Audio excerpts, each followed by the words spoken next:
Okay. Getting the old mic, the new mic back on. I hope it's working. Does it? Does this a little bit better? It's. I forgot to. There's a lot of news today. I think this will work from here. Or do I got to get closer? Let me know. I'll check it myself. Thank you. The big news is the bridge news. There's a lot of news today. Oh wow, a lot of reverberation it seems. There we go. There's less reverberation. The big news is the bridge news. Okay, so I'm definitely a little bit too close. I have to. Sorry, I need to adjust this. Oh, there we go. We got too much gain. We got too much microphone increase. Better. Okay. Welcome one, welcome all. I'm gonna just do this for a bit. This it should be good like this, or no? There we go. Okay. The big news is AI news.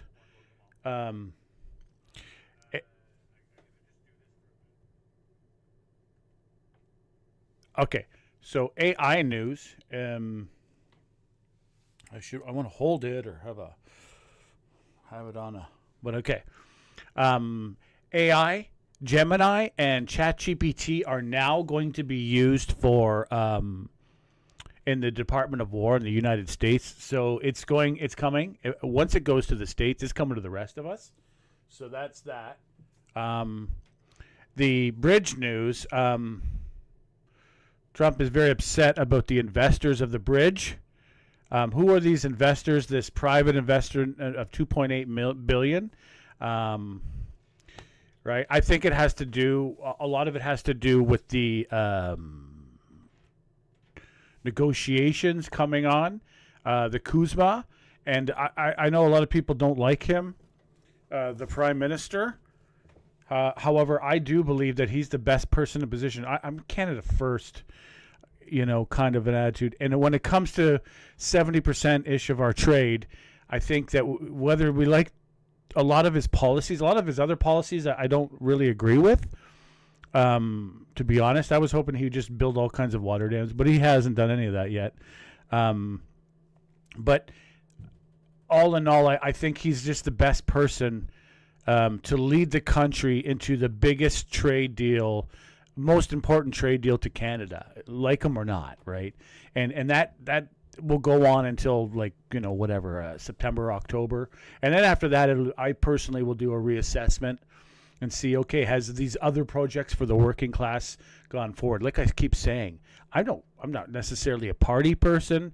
I'm for the working class, and whoever's advancing what I believe is the working class guys, like Monkey, don't use that. That's awful. I was gonna say like me, but working class guys, gals that got into the trades or just want to do their labor and their work isn't let's move around the country for the next position. Those people, the people that like where they're from. I know that Cromwell has a horrible past against Ireland, and I love Ireland, of course. But what he always said was he advanced. He said, and he won. He beat the King's men and all this, and he says, "I want a russet-coated man," and that means something in history, folks. Russet-coated. If you were a part of the upper class back in the day, you weren't allowed to wear colors. You had to wear natural colors from the earth. It was just a part of it. It was part of the horribleness back in the day. And so he said, I want a russet coat man who knows what he loves and loves what he knows over that what you call a gentleman and nothing else. And that's what I think we've done. We've got a lot of people who pretend to be gentlemen and gentlewomen, and now we're finding from the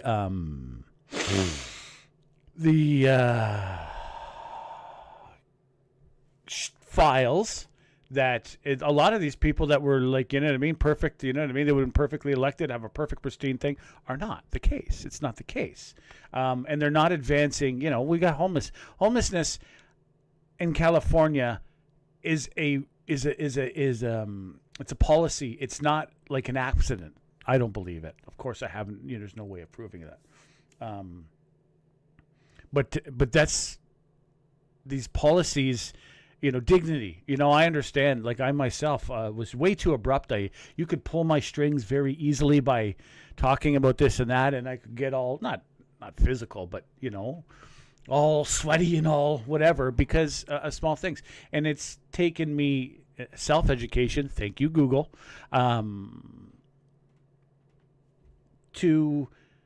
To look at, you know what I mean, and be more peaceful for the community, right? You don't go screaming down the street because you're upset, because you're going to upset someone else, right? And it ain't perfect, no, but at least I'm aware of it. Right? They say, G.I. Joe, knowing is half the battle. Knowing I'm an asshole is half the battle, and I don't mean you know what I mean? Like, you know, you try to do like Raphael did. Raphael was the harmonizer. You try to harmonize the sides over destroying them. But hey, profit, right? People do what they do. Anyway, I digress. How's the volume? Let me know.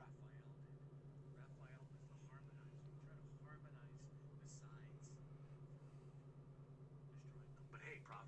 People do what they do. Anyway, I digress. Yeah, couple extra thing, but I swear I do my cardio every day, but bulking up and all that, like it's you know, the one problem with bodybuilding, getting big, like, you know, I might like if I, which I will not do on YouTube, not to be about me, not to make it about me.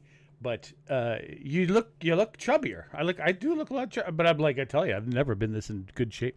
I definitely have too much of I got to get outside and start running or snowshoeing, I guess.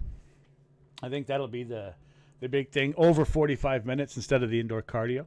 But Carney is there. Okay, what do we got? I don't like the fact that Carney is...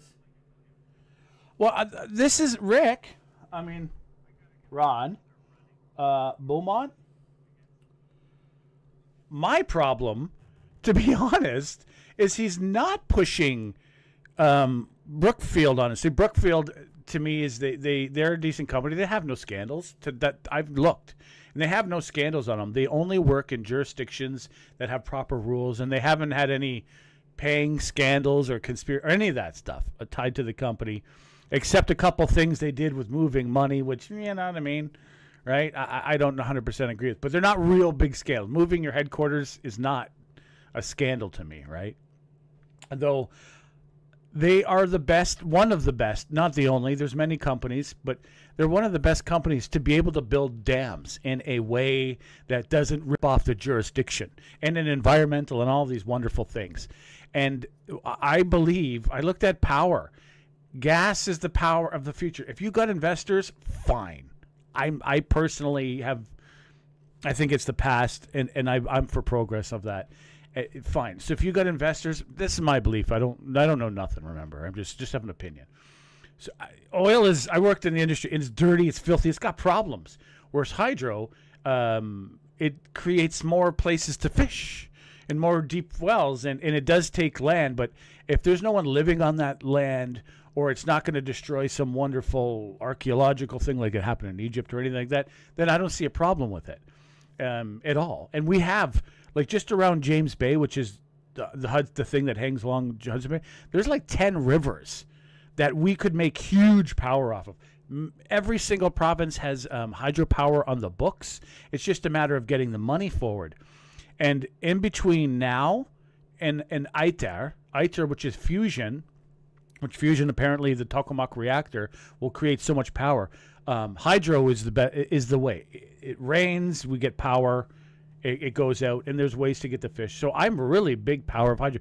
Remember, I'm from Niagara Falls, so I literally understand it.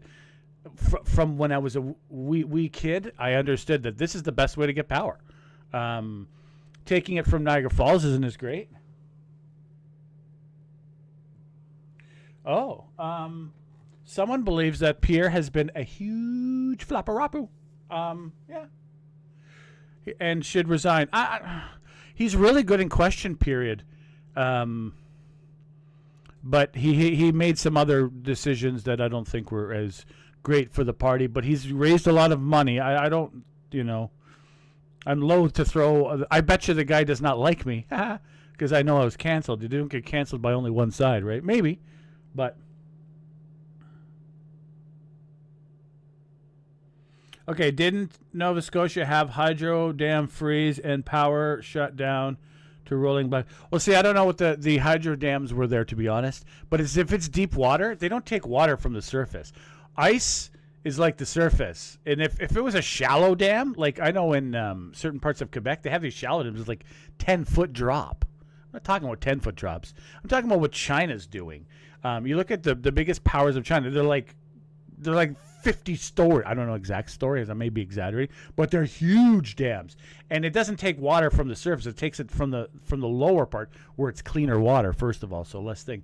And these turbines are the size of high-rise buildings. No ice. Ice can't form and any of that. But maybe something happened there in Nova Scotia when they were old-fashioned and shallow ones. That to me, that's a different animal. Talking about the real ones that ice isn't a problem.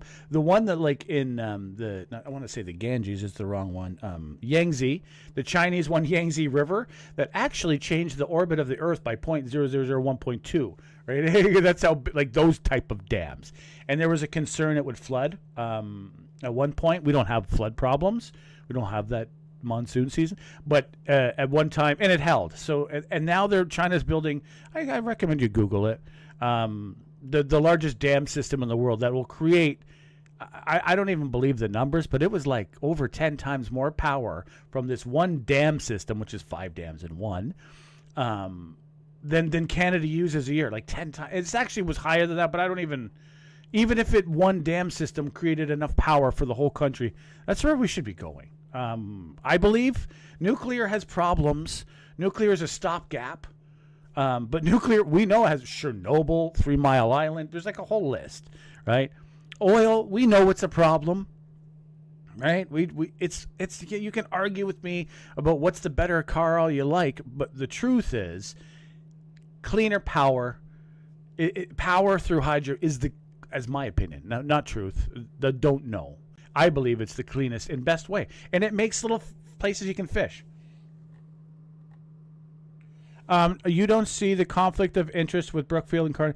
I do think that there could be a conflict of interest. I don't care. I think Brookfield is one of the best companies in the world. If you invest in Canada and you buy these things, they're called baskets. You've invested in Brookfield. Them moving their headquarters upset me, to be honest.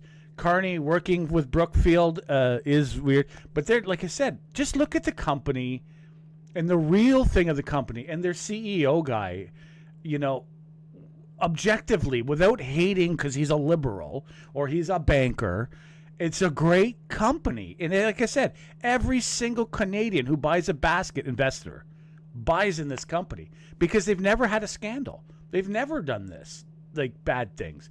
Maybe there are other companies that could build the hydro dams.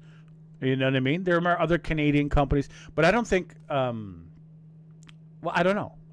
There could be that. You have a good point. It doesn't bother me, though. It really doesn't. Because they will be a subcontractor to the country.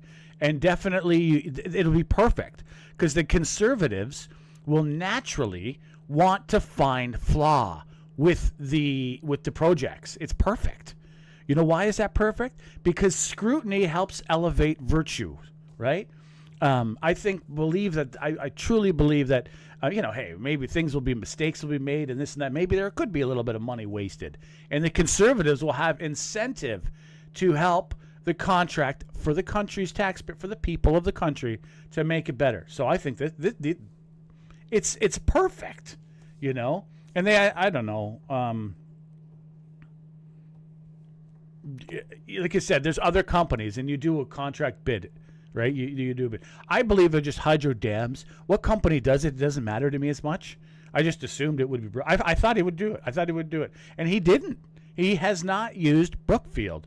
To me, I think that he has. Okay, Brian Mulroney said something. One must spend their political capital, and that'll spend Carney's political capital if they get a contract. But how are we going to get the power of AI? We need to double, triple our power usage, and the easiest, best way is hydro. I said Niagara Falls. It works here. It's worked here for so long, and there's been no. That's how democracy works best, when you have two sides and the one's looking for a scandal on the other, but both of them are trying in their own different ways to for the country. I shouldn't talk overly about Brookfield because it makes me sound bad. I just looked at the company before and I was like, oh, it was a pretty good company. Problems, like you said, but Carney hasn't moved at speeds. The Gripen, I think we should take up Sweden's offer, buy the F-35s. We have a contract with the States. It's a problem. And there's Canadian companies that are involved in the F-35 because of the original deal. So buy the F-35s, buy the extra Gripens, and build the new plant here. Right? I know, of course, America will be a little upset about that, but we have an auto people. These are perfect. These factories that make these things, they'll be perfect. What? Explain C-15, please. I'm not sure. I if you refresh me a little bit, I'll be without Googling it. I think the Gripen is a good idea. But we have to buy the F-35s. First of all, for integration with the States, with this new dome. I can't explain all the details into it without really, but it just makes sense, 100% sense. You have to buy, and then buy the extra. Hey, they kind of put us over a barrel. Ooh, I shouldn't say that either. I guess that's bad to say. They kind of put us into, hey, we'll do it if you do that. But also the Gripen would be, for the rest of the world that they sell them to, will also be made out of Canada. And basically the way I see it, it's like a discount jet. It's a jet for countries to that can't necessarily afford enough F-35s. They buy, say, 5 F-35s, and then they buy 20 Gripens to go with it, with that system, right? So if this world gets the way it was going, it seems to be stopping. I think every country in the world is going to want to have some jets. We realize the power of jets in the Ukraine war. It's heavily required. The Russians had that capability. Ukraine didn't, and they couldn't do anything. I don't want to go over it, but it was very problematic. Anyway, I digress. I think that Canada needs to build our power system, and power through hydro is the easiest, cleanest, safest way. That will give into the country, that'll pay for the country in the long term. As long as we don't let investors put all of the money, I think the country, in my opinion, the country should invest in these new power generating systems, and you know what I mean, and make the money. Not using investors, you borrow the money for the country, and then it's thing instead of foreign countries or other huge investment companies who we don't ordinarily know. When it says private, what does that mean? Like that bridge, it says private invest, $2.8 billion of private investment. Who are these people? Why is Trump so upset? What happened in Panama? Panama, on this side of the water and on that side of the water, Panama was owned. They owned, like, the get in and get out, or vice versa. They were owned by CCP companies, and they were raising the rate for American ships, like American Navy, right? Like exuberantly. So, right? That they put it. That that's no longer the case. I'm not against China in any shape, way, or form. I do think that they're an economic and political adversary, not a kinetic adversary. I don't think we're going to see that unless this 2027 report. Don't want to talk about that. So you know what I mean. I love their culture. I love their China. I respect them 100 degrees, but they're not. They have not done anything that to me, you know, not to me, but I don't know. Economic, political. If their system's working a lot better, well, you know what's going to happen in our system, right? If they capture more of our Hollywood, well, then we'll get more movies that you can't even put the American flag on on the lapels of the actors, right? It's coming if it continues. My belief is that Pierre, he's done a good job. He's good for scrutinizing MP Brock, good for scrutinizing the government. But right now, the power lifters of like parsing through the boring tariff and legalese details, it's in the Liberals' hand right now. They're the ones that got it. I think, you know, they get into power. They continue to be in power. They make these. I would hope big, huge hydro projects and other large projects to the Arctic, the Churchill. I don't know, understand that should be like major building, major Arctic power, and a port in Churchill, train, rail, help that rail company, I believe. How do we weave our country together? That's how. And it could be once this Iron Dome or Golden Dome, I mean, is built, the Churchill can be a hub for everyone, and Canada will benefit from it more than necessarily, you know, as well as of course American ports and all this, so on and so forth. My opinion is that they've just worked at speeds that are slower than unbelievable, and that's my biggest argument. And I believe investing in Canadian infrastructure, but what I believe I've seen so far is this Carney government has invested in lawyers and investors, and they haven't put any projects forward that weave the country together.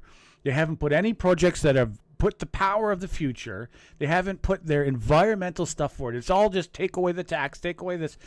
Okay, that's great. People wanted these things as well, but they haven't put the projects forward.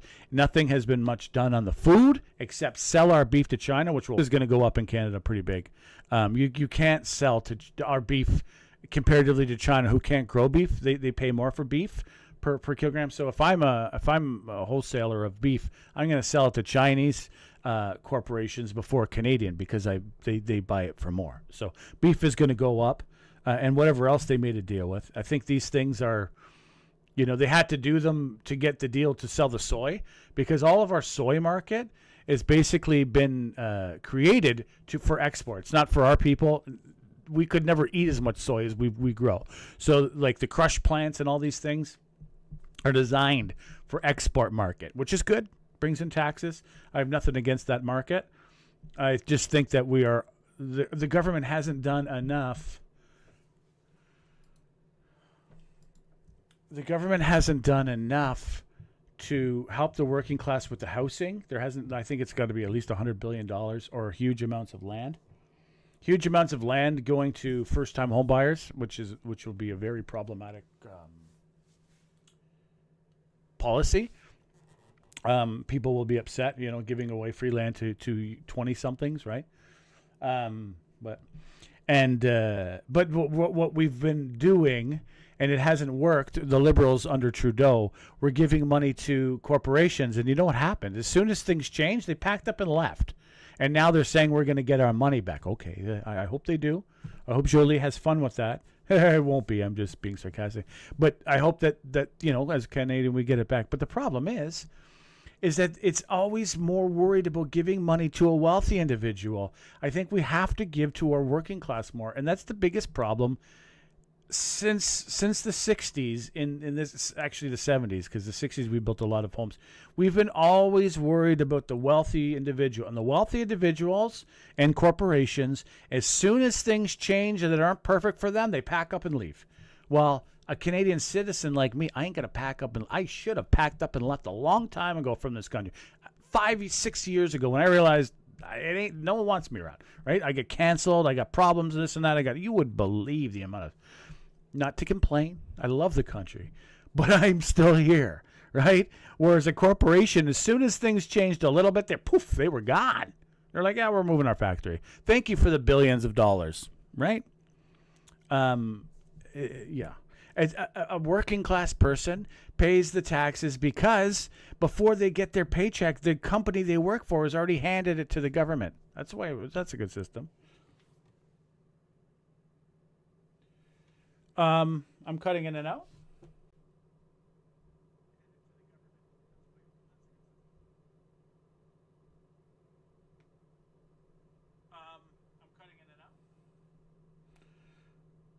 No, it's your problem. My Wi-Fi is good. I have excellent. You're just trolling, probably. No, it's your problem. My Wi-Fi is good. I have excellent. I do have a little bit of. I talk too much. I just checked it. Thank you for the thing. It must be on your end. My end's fine. I just verified on my end. Thank you. All right.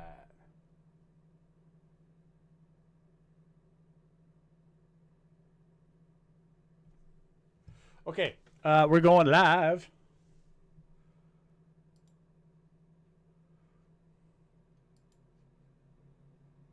Look, I have a right to stand up in this House, represent the interests of my constituents, and those interests include talking about crime prevention, and penalties for offenders. Oh, okay. I'm not sure. I have no problem with this MP that put this forward.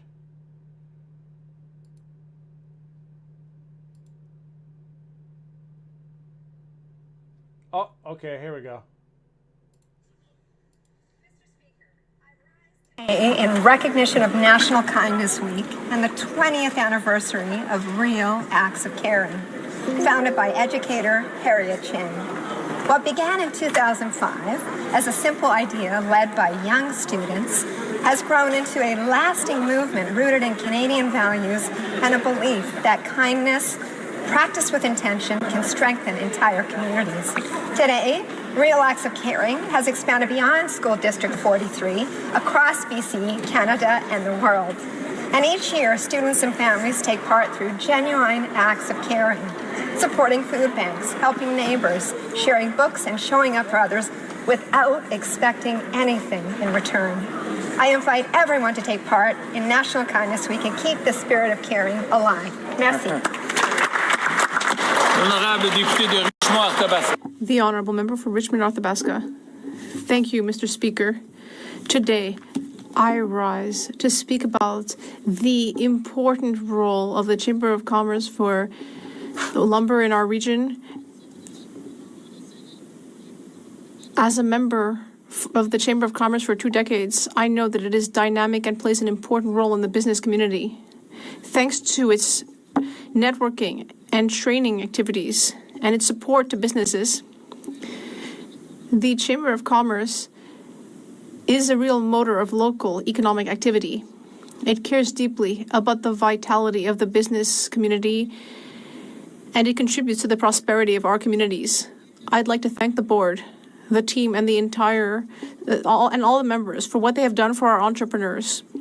I'd also like to mention that today on the Hill, the leader, Valérie Mercier, is here, as well as the Director General, Anne-Marie Bédard, the members of the board, and the governors, who are real ambassadors. Thank you so much. Honourable Member for Thunder Bay, Rainy River. Mr. Speaker, a few weeks ago I was in Fort Frances attending a municipal event.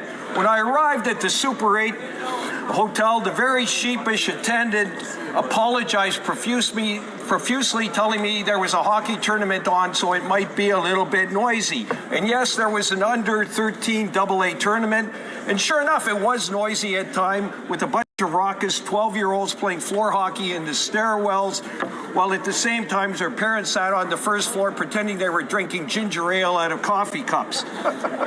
And as I listened to the halls filled with the laughter of kids and saw the parents having a good time with a bunch of people they previously hardly knew, all at the same time when it was 30 below outside and the wind was blowing, I realized, and this is with sincerity, what a wonderful thing minor league hockey tournaments are and how much they're a part of our identity and the Canadian culture. To everyone who puts them on, even the refs who I sometimes criticize, keep up the good work and thank you. The honourable member for York Durham. Last year, Mr. Speaker, I thought being elected would be the most important accomplishment of my life. But I was wrong. Because just 6 months later, I became a father with the birth of my first daughter, Rose Mantle. This Monday, Mr. Speaker, is Family Day across much of Canada, and I'm honored to celebrate Family Day for the first time as a father. In fact, I'm hosting a free community skate in Uxbridge all Monday afternoon. Strong and healthy families are built on strong, committed, and masculine fathers. In fact, I'm seeing every day that the virtues of fatherhood belong in this place. To put others' futures ahead of your own, to choose patience rather than exasperation, and to display strength and courage when it matters, to defend what is good and propose what is right. Our kids need strong fathers and families, our communities need strong fathers and families, and our country needs strong fathers and families. And I'll be a champion for that. Look at the long hair on that guy. Oh, I got it too. The honourable member for Beauport-Limoilou. Mr. Speaker, on January 24th, Madame Pierrette Roy passed away. She contributed a great deal to Quebec's musical legacy, and she's recognized because she sang Carnaval, Mardi Gras Carnaval, the iconic song that represents the Carnival of Quebec. It's a key part of our culture, and she also became the first Quebec artist to record a Beatles song in French. Thanks to her talent and her contribution to helping popular Quebec culture thrive, Pierrette Roy left a lasting impact that will continue to resonate. On behalf of everyone in this House, I'd like to offer my sincere condolences to her family, loved ones, and all those who loved her work. Thank you. The honourable member for Newmarket Aurora. For over 4 decades, the people of Iran have lived under a regime that promised hope but delivered repression, corruption, and violence. Like a lion long restrained but never broken, the children of Cyrus the Great are rising once again. This is not simply because of economic collapse, but because a people can only be pushed so far before they demand their freedom.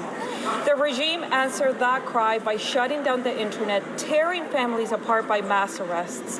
Credible reports tells us that tens of thousands have been killed. This is how tyranny survives, by silencing the truth and ruling through terror. That is why I proudly support the petition E7153, initiated by my constituent, Reza Sajjadi. Canada must stand with Iranians who are risking everything for their freedom. Their courage does not ask for our sympathy, it demands our action. The honourable member for Sydney Glace Bay. Speaker, I rise today to recognize an important moment for the Canadian Coast Guard. After more than 40 years of dedicated service, Commissioner Mary Poilievre has retired. As the first graduate of the Canadian Coast Guard College to lead the organization, he served Canadians with distinction and helped advance the Coast Guard's critical work from coast to coast to coast.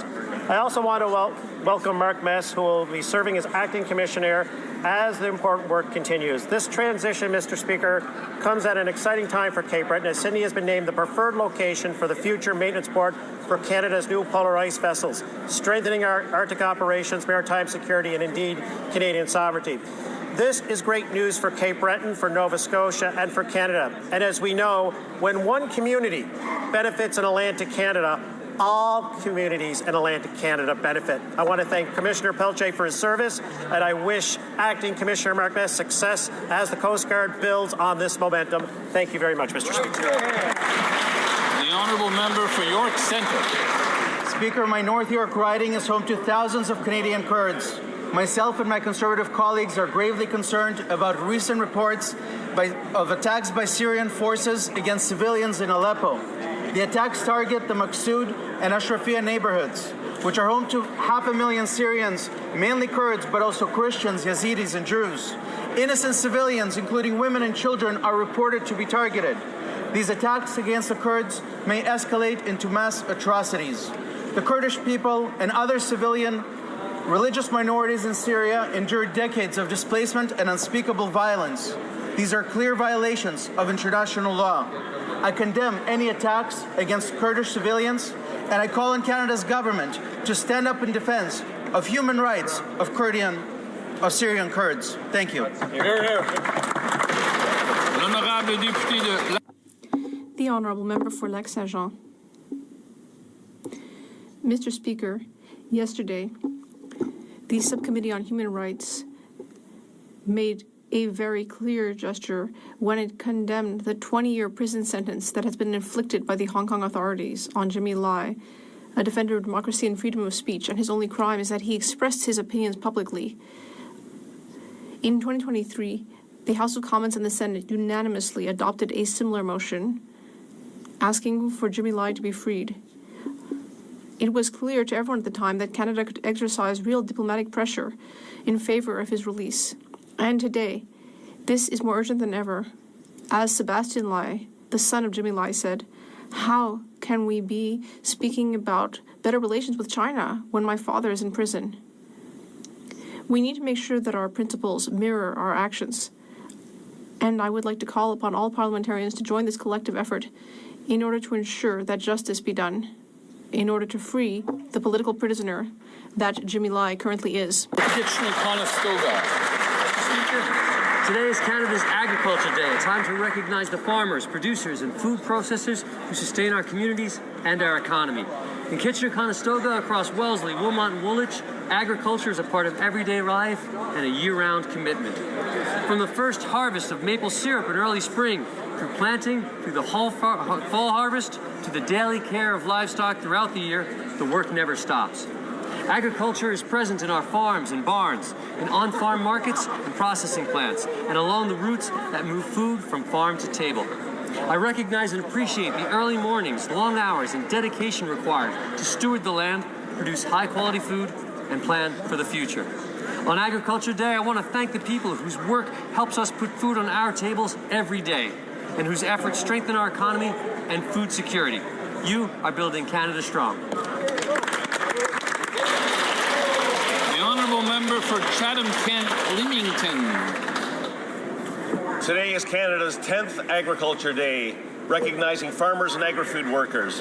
While this should be a day of celebration, this government has instead allowed Canada to lead the G7 in food inflation. This is not a failure of Canada's farmers or our agricultural sector. It is the result of short-sighted government policies. Rather than cutting costs where they actually matter, this government is piling them on. The industrial carbon tax, labeling and packaging regulations, and the fuel standards tax drive up the cost of groceries.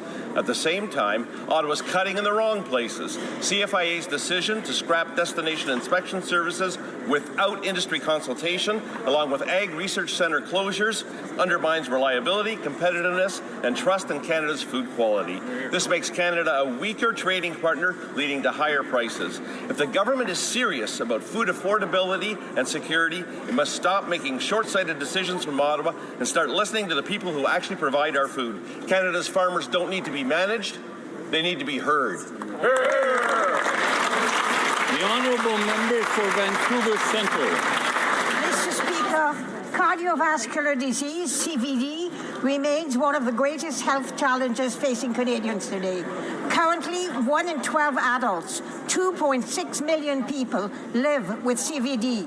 9 in 10 Canadians over age 20 have at least one risk factor. More than 750,000 Canadians live with heart failure and 1 million with atrial fibrillation. 9 out of 10 over age 20 are at risk. CVD is one of the main causes of hospitalization and loss of productivity, costing the healthcare system over $21 billion a year. Early detection in high-risk populations can prevent and delay disease, reduce the cost of treatment, improve quality of life, and save millions of lives. The Canadian Cardiovascular Society and the University of Ottawa Heart Institute partnered with our speaker to offer heart risk assessments in West Block today until 4 p.m. I encourage you to go. The life you save may be your own. The honourable member for Essex.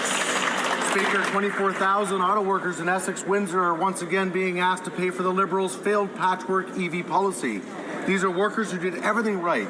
They built the strongest automotive ecosystems in North America, yet this government continues to ship Canadian dollars out of the country, sending a clear message to our workers: they aren't good enough. The 49,000 Chinese EVs that the Liberals allowed to flood our market are projected to make up to 30% of our EV sales this year without end-of-life safeguards in place. It doesn't stop there. They're handing up to $2.3 billion in subsidies for EVs made in the United States. And just after the Liberals re-announced their EV policy, Stellantis sold its stake in the Nexstar battery plant and shut down plug-in hybrid production in Windsor. This is not a coincidence. This is a failure. So, Speaker, let's be clear. Who benefits from this EV policy? The United States, China benefits, and who pays? The people of Essex. The honourable member for King Hants. Speaker, I rise today to pay tribute to the late Dr. Geraldine Browning, a prominent and beloved member of our community in King's Hants who passed away on December 31st, 2025. Born and raised in the historic African Nova Scotian community of East Preston, Geraldine began her career in nursing in Montreal before meeting her husband, Orville. Together, they raised 9 children and lived a military life before moving to and building a house in Gibson Woods. Faith was a cornerstone of Geraldine's life, and Sundays at the Browning household were spent at the United Baptist Church, where she was a prominent member of the congregation. Despite living a busy life, Geraldine consistently gave back to her community. She led several key organizations supporting the African Nova Scotian community, including the Black Cultural Society, the Black Business Initiative, and the Valley African Nova Scotia Development Association, VANSTA. For her public service, Geraldine was awarded the Order of Nova Scotia, an honorary doctorate degree from Acadia University, and the Queen's Diamond and Platinum Jubilee medals. Geraldine made a difference in this world and will be dearly missed. I extend my condolences to Geraldine's family and the broader community in her passing. Thank you. The honourable member for Mission Matsqui Abbotsford. Mr. Speaker, Canada is facing a surge in violent extortion that is shaking communities across the country. Families and small business owners in my own community are living with a level of fear they have never known before. Extortion has risen by 330% since the Liberals were elected. In British Columbia, it has climbed to more than 480%. In BC, 14 accused extortionists have paused removal by claiming refugee status, exposing the blatant abuse of our asylum system. Canadians deserve to feel safe in their homes, on their streets, and in their places of work. We owe it to them to strengthen protections and ensure that violent offenders face meaningful consequences. This is why our Conservative demotion demands the government close loopholes exploited by serious offenders, repeals Bill C-5 and C-75, end repeat offender cycles, and ensure violent criminals cannot use the system to delay or avoid removal from Canada. We also refuse to let the Liberals play politics with the safety and security of Canadians any longer. The honourable member for Humber River Black Creek. Mr. Speaker, I stand with voices around the world in denouncing the unjust and politically driven sentencing of Jimmy Lai, the latest chapter in the erosion of Hong Kong's freedom and independence. This outcome was not inevitable. For years, advocates globally have called for the release of Jimmy Lai, and this pressure from the international community must continue. This is a clear violation of the Sino-British Joint Declaration, a legally binding treaty lodged with the United Nations. Sentencing a 78-year-old newspaper publisher to 20 years in prison for peaceful expression is not the justified rule of law. It is repression. I urge democratic societies to answer this abuse with coordinated diplomatic measures and accountability. Jimmy Lai's case makes clear that Hong Kong's courts now operate fully under Beijing's control. I extend my deepest sympathies to his family and reaffirm my commitment to seeking his release alongside all those in prison for their beliefs in Hong Kong. Thank you, Mr. Speaker. The Honourable Leader of the Opposition.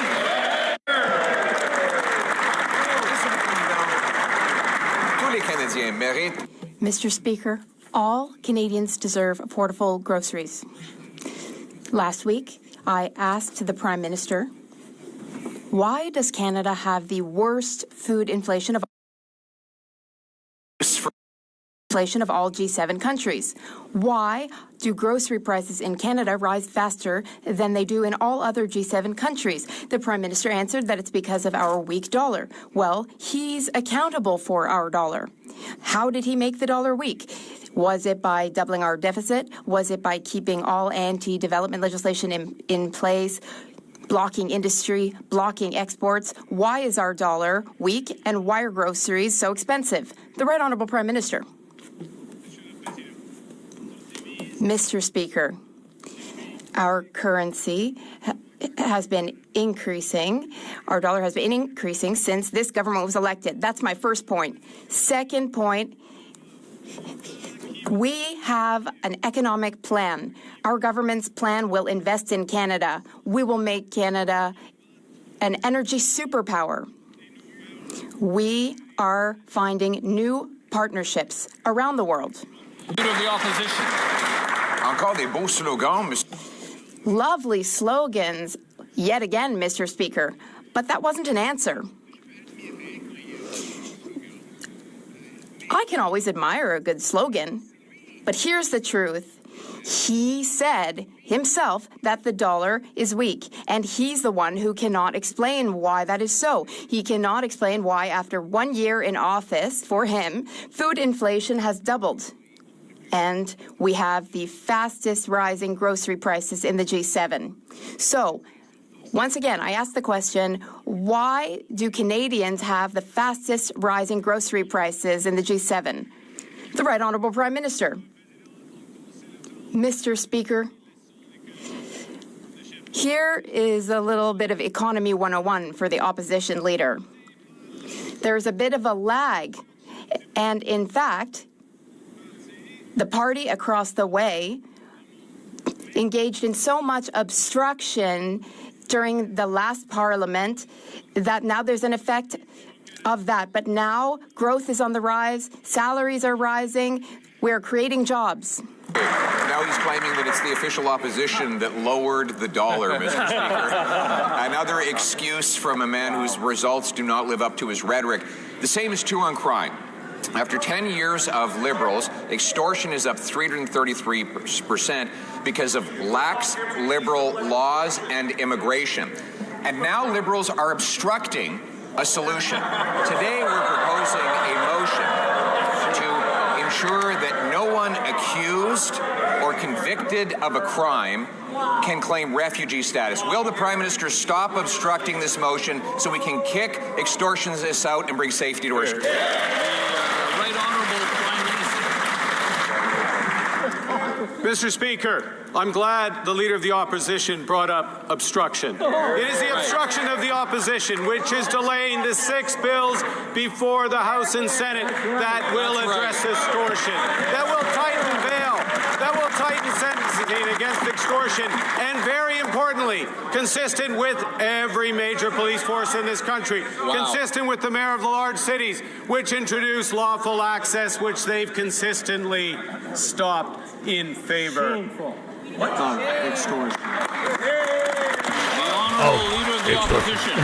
This is actually pretty good back and forth. These two are pretty good. And failing to move ahead because Liberals do not want to repeal Liberal bail, Liberal house arrest, and Liberal immigration. Well, we have a motion before the House of Commons today, and it would, A, bar non-citizens convicted of a serious offense from claiming refugee status. B, bar the same people who have been charged from claiming refugee status. And C, stop judges from giving sentencing discounts to people because they are from abroad.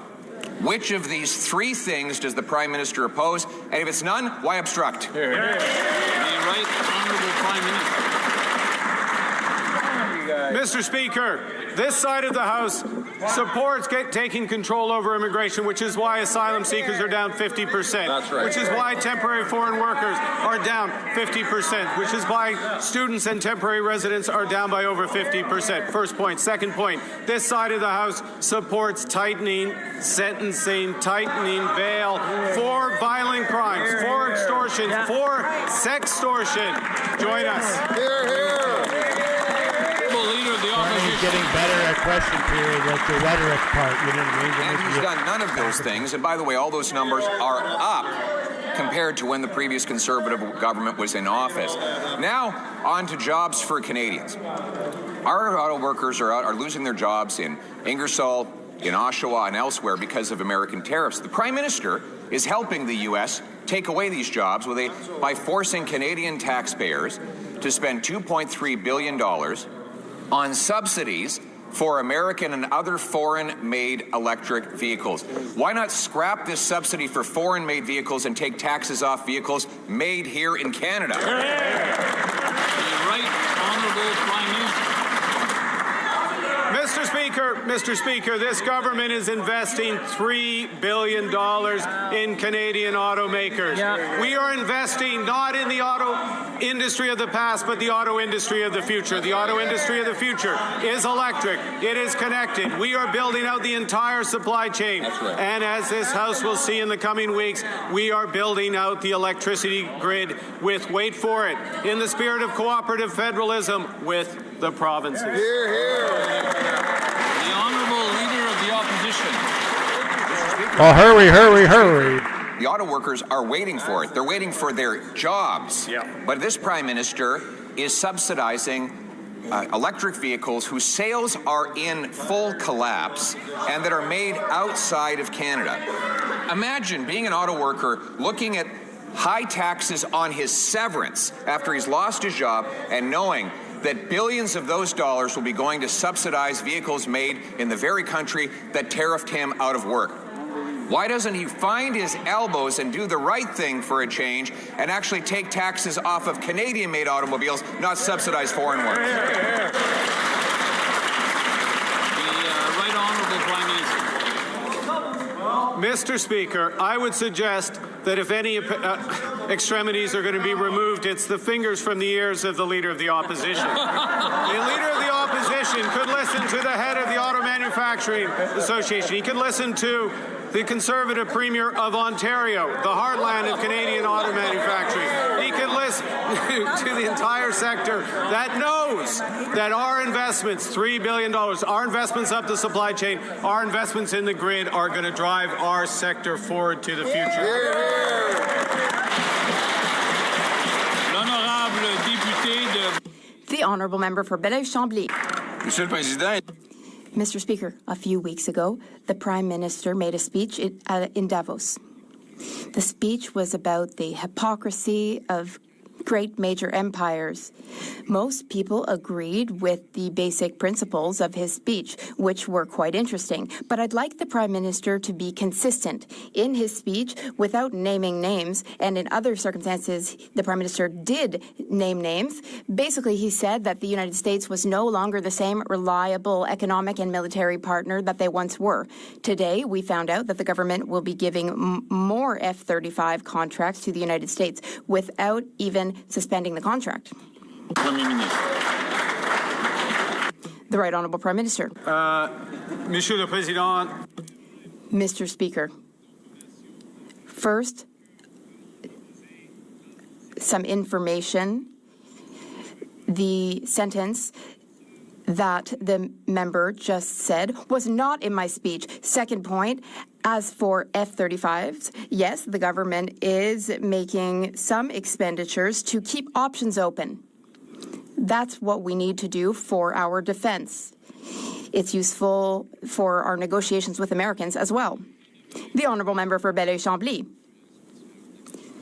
All right, well, I'll change my wording, and maybe the answer will have different wording too, such that I'll be able to understand it. The Prime Minister feels that the United States are no longer a reliable partner.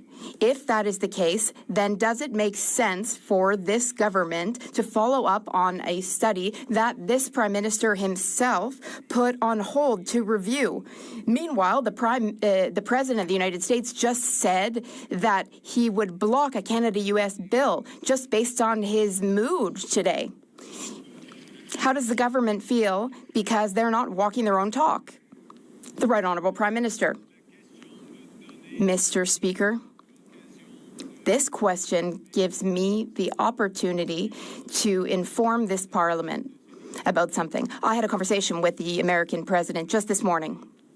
I informed him that Canada built that bridge and paid for it, for the Gordie Howe Bridge, that is. I also told the President that we are co-owners of the bridge with the state of Michigan. At third, I told him that there were American and Canadian workers who contributed to the bridge. The Honourable Member for Belleuil-Chambly. Well, that doesn't work, Mr. Speaker. It's all well and good for Canada to say to the U.S. President, we built that bridge with you. You're now attacking the bridge. Now we're going to buy some of your planes that you will be in control of, even though you're not a good partner. Should this government not be nationalist, defend Canada as it claims to? Should they not put the contract for F-35s on hold until relations become normal again? The Right Honourable Prime Minister. Mr. Speaker, the situation is easy to understand. It's clear. Our government is currently reviewing the F-35 contracts. The Government of Canada has other options. There are other options which can protect Canadians and also boost our economy. Interoperability. We don't really actually have it. They're actually aligning it with drone usage, these new special drones. Drove up inflation and food bank usage. Canada has the highest food inflation in the entire G7, double the U.S. Canadians spend more on Liberal taxes than on all basic essentials combined. Consumer bankruptcies are rising, and bankruptcy proposals are at levels not seen since the 2008 financial crisis. When will the Liberals scrap the taxes and inflationary deficits that are driving more Canadians into bankruptcy? The Honourable Minister of Finance. No lessons from these conservatives. No lessons from these conservatives. The first thing that this government did under this Prime Minister, Mr. Speaker, was to cut tax for 22 million Canadians, Mr. Speaker. They know it, Canadians know it, we know it, Mr. Speaker. On this side of the House, we're going to build this country, we're going to empower Canadians, and we will protect our sovereignty. We believe in Canada, Mr. Speaker. That was his boldest in a long time. The Liberals, look at all them. Helping Canadians is as ridiculous as believing the budget will balance itself. And this Prime Minister doubled Justin Trudeau's deficit, while consumer debt skyrocketed last year. Liberal deficits and taxes are forcing Canadians to borrow more, racking up their credit cards just to get by. Non-mortgage debt has exploded to $675 billion. Wow. That's why Canadians are the most indebted in the entire G7. How many more Canadians need to go broke and bankrupt before the Liberals stop driving up the cost of living? The Honourable Minister of Finance. I have a simple answer. Move on, man. Move on. That's, honestly, change the QB card. I can give you some advice, Mr. Speaker. Move on. And I have good news, Mr. Speaker. I know it's only Tuesday, but Canada is forecasted to have the second fastest growth in the G7. This is under this Prime Minister, on this government, under this team, which is building Canada like never before. We will build at scale, we will build at speed, and we will build a Canada that we can all be proud of, Mr. Speaker. I think his hair is getting lighter. These Liberals keep telling Canadians that they've never had it so good. Well, not only has food inflation doubled since this Prime Minister took office, it's now twice as high in Canada as it is in the United States. It's driving over 2 million people a month to the food banks. I guess they should just move on from that. And now we learn that more and more Canadians have been forced into bankruptcy and bankruptcy proposals. In my province of British Columbia, they're up over 10% in the last year alone. When will this government stop pushing people to the brink and cut the taxes and red tape that is pushing Canadians into bankruptcy? When you live in such a beautiful part of the world, I don't know how you can get upset. Probably because you're stuck in Ottawa. Speaker, they want to talk about taxes. We cut taxes for 22 million Canadians. They voted against it. We cut the GST for first-time home buyers, the consumer carbon tax. Last week, we launched the groceries and essentials benefit that will put up to $1,900 in the pockets of Canadians. Mr. Speaker, we're focused on affordability for Canadians. They're focused on continued obstruction. The honourable member for Chilliwack Hope. The Liberal plan isn't working. Over 2 million Canadians a month are using the food bank. The cost of groceries has skyrocketed to over $340 a week for a family of 4, and the small minority of Canadians that get that recycled rebate that he was talking about will only get $10 a week, which isn't going to keep their creditors at bay. Now bankruptcies and bankruptcy proposals are at their highest levels since the global financial crisis. So when will the Liberals finally cut taxes and red tape and stop pushing record numbers of Canadians into bankruptcy? The Honourable Secretary of State. Mr. Speaker, from a member and his leader who supported giving the child benefit to millionaires. They voted against dental program, the daycare program, housing. The list goes on and on. On this side of the House, we're going to continue to focus and deliver on affordability. That party is focused in obstruction and slogans. Thank you, Mr. Speaker. The Honourable Member for Okanagan Lake West, South Kelowna. Mr. Speaker, after 10 years of Liberal government, food inflation is double what it was when the Prime Minister took office and double that of the United States. Food bank use has more than doubled, and now bankruptcies are up, the highest they've been since the financial crisis, clocking in at a shocking 10.6% at British Columbia. Will the government admit that its taxes and deficits are driving Canadians into the food bank and into bankruptcy, or will it just claim that everything is fine, proving that it's totally out of touch with reality? The Honourable Secretary of State for Seniors. You know what, Mr. Speaker, I'll bite. Let's imagine what affordability would look like under the Conservatives in British Columbia. They would cut the industrial carbon tax, and you know what would happen? Nothing, because it doesn't affect the price of groceries. And then they would follow their plan to get out of the way, aka do nothing. No national school food program, no OAS for 65 to 67, no groceries and essentials benefit. From what I've heard, all the Conservatives would offer is thoughts and prayers. Oh wait, no, they would also obstruct as they currently are. The Honourable Member for York Durham. Mr. Speaker, the hubris of the Finance Minister and his response. We will not move on from the issues that are affecting Canadians. How about he should take the advice of the Prime Minister and look inside himself? Fresh data from the Superintendent of Bankruptcy in this country says that prevents a very grim truth, Mr. Speaker. Bankruptcies are rising, consumer proposals are rising. Canadians can literally no longer afford this profligate Liberal government.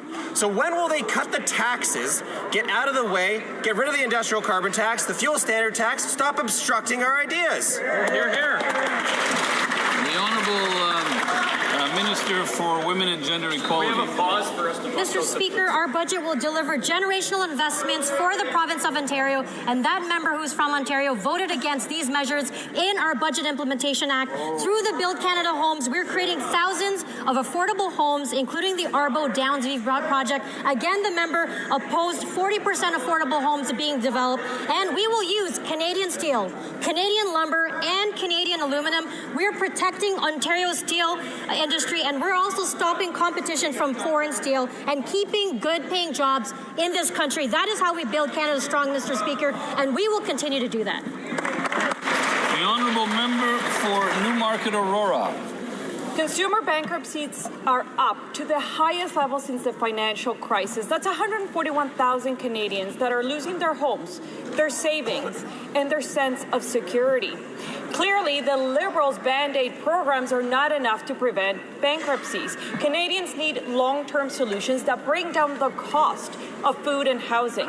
When will this Liberal government stop the inflationary deficits, scrap the taxes, and remove the bureaucratic roadblocks that are making life so unaffordable? The Honourable Minister for Women and Gender Equality. Mr. Speaker, again, this member is also from Ontario and voted against our budget that will make generational investments. We are making investments in our economy. We're protecting our communities and empowering Canadians, and the members opposite continue to obstruct this progress. We're creating jobs in clean energy through the Darlington Nuclear Project. That is going to help support 1.2 million homes, create thousands of jobs in this country. They should stop opposing these measures so they can help support Ontarians and support Canadians, Mr. Speaker. The Honourable Member for Shefford.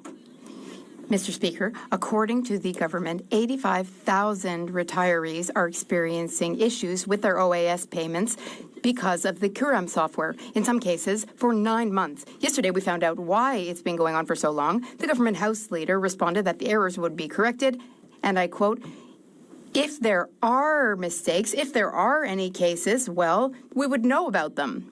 Mr. Speaker, his own government says that there are 85,000 people affected, yet he is still in denial. Do you see now, Mr. Speaker, why nothing ever gets done in Ottawa? The Honourable Government House Leader. It seems that the Bloc Québécois has a problem. They are misquoting people today.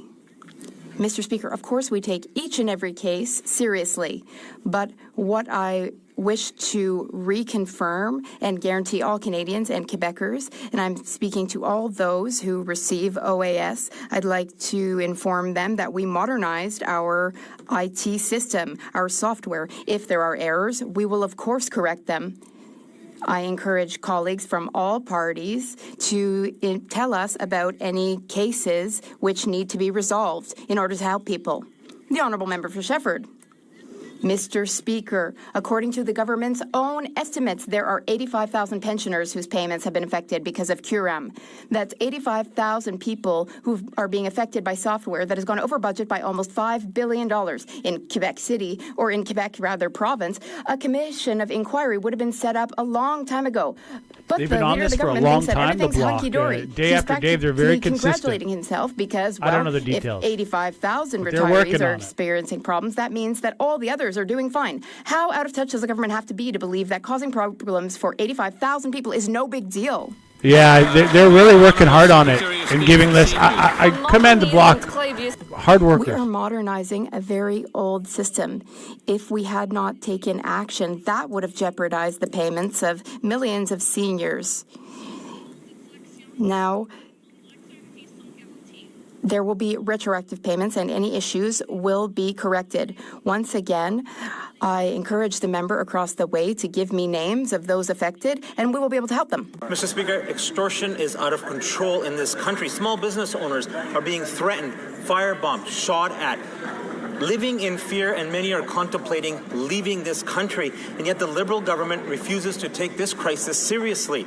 Some of these criminals who should be deported are now exploiting the refugee system with false claims in order to stay in Canada. Now, we tried to close these loopholes, but the Liberals continue to obstruct. Will the government support our motion to protect Canadians from dangerous non-citizens by closing this loophole and finally ending these bogus refugee claims? Hear, hear. The Honourable Secretary of State for Combating Crime. Mr. Speaker, we are very concerned about this issue, and therefore we're doing everything possible by bringing legislation that will tighten bail, by imposing stricter sentences.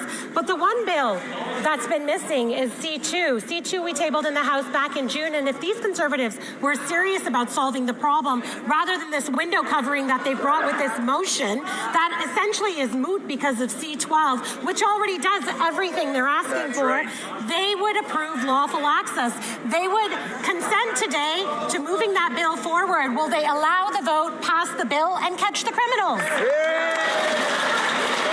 We have a law. We've been in captured. There's a money problem in Canada. Money has too much power in the law right now. Others, but Canadians continue to live in fear as criminals threaten their families, their businesses, and communities. Serious non-citizen offenders are exploiting loopholes in the refugee system to stay in the country, Obviously, leaving I love Canadians the country. vulnerable. Will the Liberals finally work with us to pass this motion to ban these non-citizen criminals from making false refugee claims and ensure Canadians are protected from dangerous offenders who should be deported? The Honourable Secretary of State.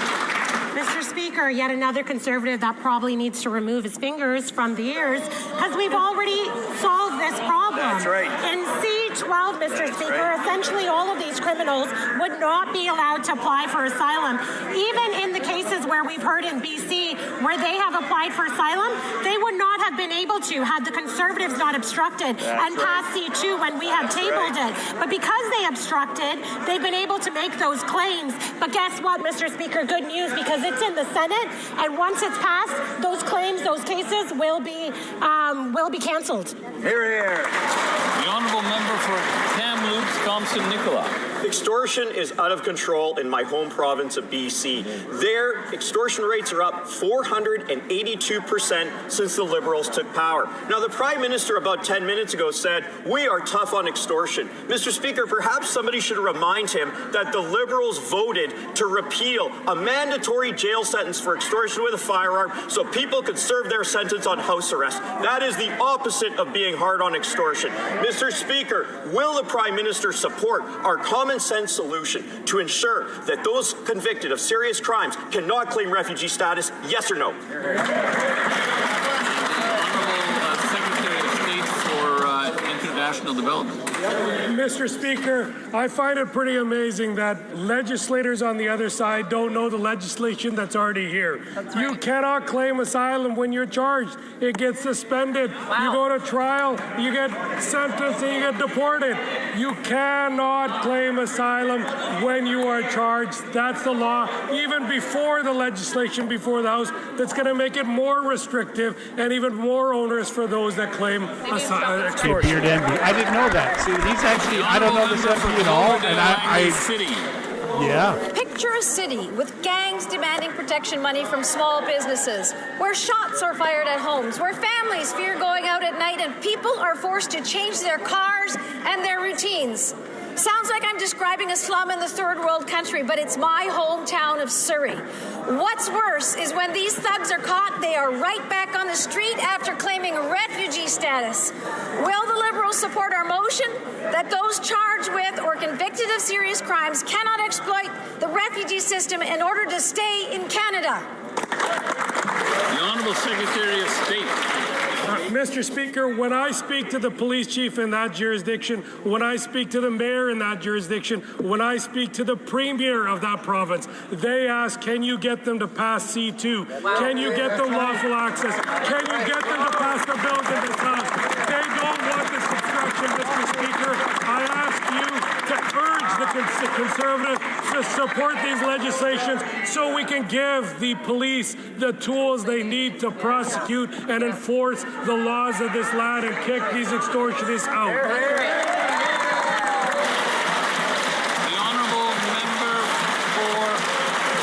The Honourable Member for Calgary Skyview. Mr. Speaker, extortion is up 330% since Liberals took office. Small business owners in places like Brampton, Surrey, Vancouver, and my home of Calgary are being threatened. Families are being shot at and firebombed. And Liberals have I know done it's nothing. a serious issue. Even Just the Premier that of is the BC beard has of said the the day. Liberals Like, must that's stop quality. criminals from gaining refugee status. Will the Liberals support our motion to protect communities by ensuring convicted criminals cannot use our refugee status to stay in Canada? Yes or no? The Honourable Minister of Justice. When we want to talk about the position of the Premier of British Columbia when it comes to our criminal justice reform agenda, I'd advise the Honourable Member that he didn't just support the legislation, he asked if he could join us for a press conference to celebrate the achievements of that legislation. But, Mr. Speaker, if the member is interested in doing more to combat extortion, he can help accelerate the Bail and Sentencing Reform Act, which tightens bail for violent extortion and hardens sentences for offenders. He can support the Strong Borders Act, which Patrick Brown, the mayor of Brampton, asked me to pass a message to the Conservatives that the Peel Regional Police want lawful access in this country so they can bust extortion rings, not just punish bad actors after a crime's committed, but stop them in the first instance. We have already 20 cops going down for organized crime. We got major issues in this country, and I think we should be looking at solving the ones we have now. Marked the end of the mandate of the Presidential Transitional Council in Haiti, as well as a new stage in the political transition with the transfer of Haiti's power got major to Prime problems. Minister Fils-Aimé.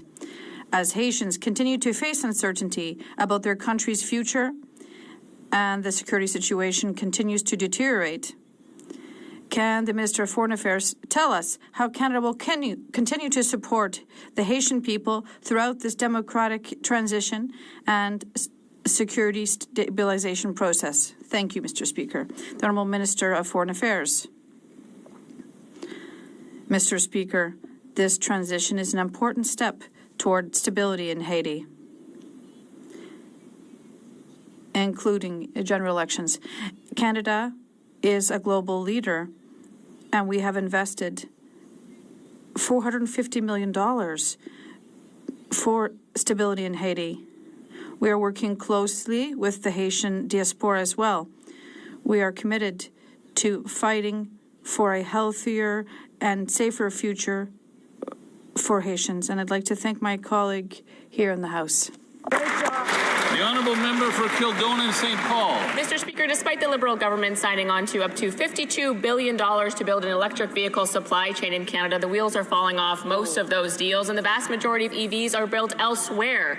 But now, with the Liberals are expecting Liberal Canadians to buy this or to buy into this $2.3 billion subsidy program for foreign-made EVs. Why is the Liberal government expecting working Canadians to subsidize their $2.3 billion subsidy for foreign-made EVs, including in the U.S., Mr. Speaker? The Honourable Minister of Industry. We believe in affordability and we believe in electrification. And we just don't understand why the Conservatives are so much against electrification at a time where in 5 years, 40% of all the cars sold worldwide will be EVs. And so we won't hold back our auto workers. We will invest in the future of the sector. We will make sure that we leapfrog what is going on in the United States, and we will create jobs across the country. There's 3 Canadian companies that can make Canadian EVs. Magna's one of them. I know them a little bit. Well, allow me to be clear. Under Conservatives, not a single taxpayer dollar would go to subsidize the American EV market. And yet that's precisely what the $2.3 billion subsidy they've just introduced will do. There are not a lot of EVs made in this country. They're made elsewhere, including in the U.S., which is eligible for this $2.3 billion subsidy. Will the minister change course, or will working Canadians be expected to fund the American auto market? The Honourable Minister of Industry. I think there's backroom deals with Carney and Trump that we don't know about, and they're going to work out. The best cars in the world for the world. But we all know that the auto sector is completely integrated within North America. Is my colleague saying right now, calling for a boycott against American EVs that are made with Canadian parts by Canadian auto workers? Is that what she's suggesting? That's it. The Honourable Member for Louis Saint Laurent à Couranac. Mr. Speaker, the Liberal government has announced $2.3 billion in subsidies from Canadian workers for the purchase of EVs. Is the government aware that with this, there are U.S. EVs that will be subsidized? Need I remind the government that that there is a terrible trade war because of Donald Trump, and that to date, this has cost 5,000 jobs. Why subsidize U.S. cars then? The Honourable Minister. Mr. Speaker, it's surprising to finally hear this after 1 year of a trade war denounce tariffs on the Canadian automotive sector. But we have a plan supported by the entire industry, by unions, and by the Premier of Ontario,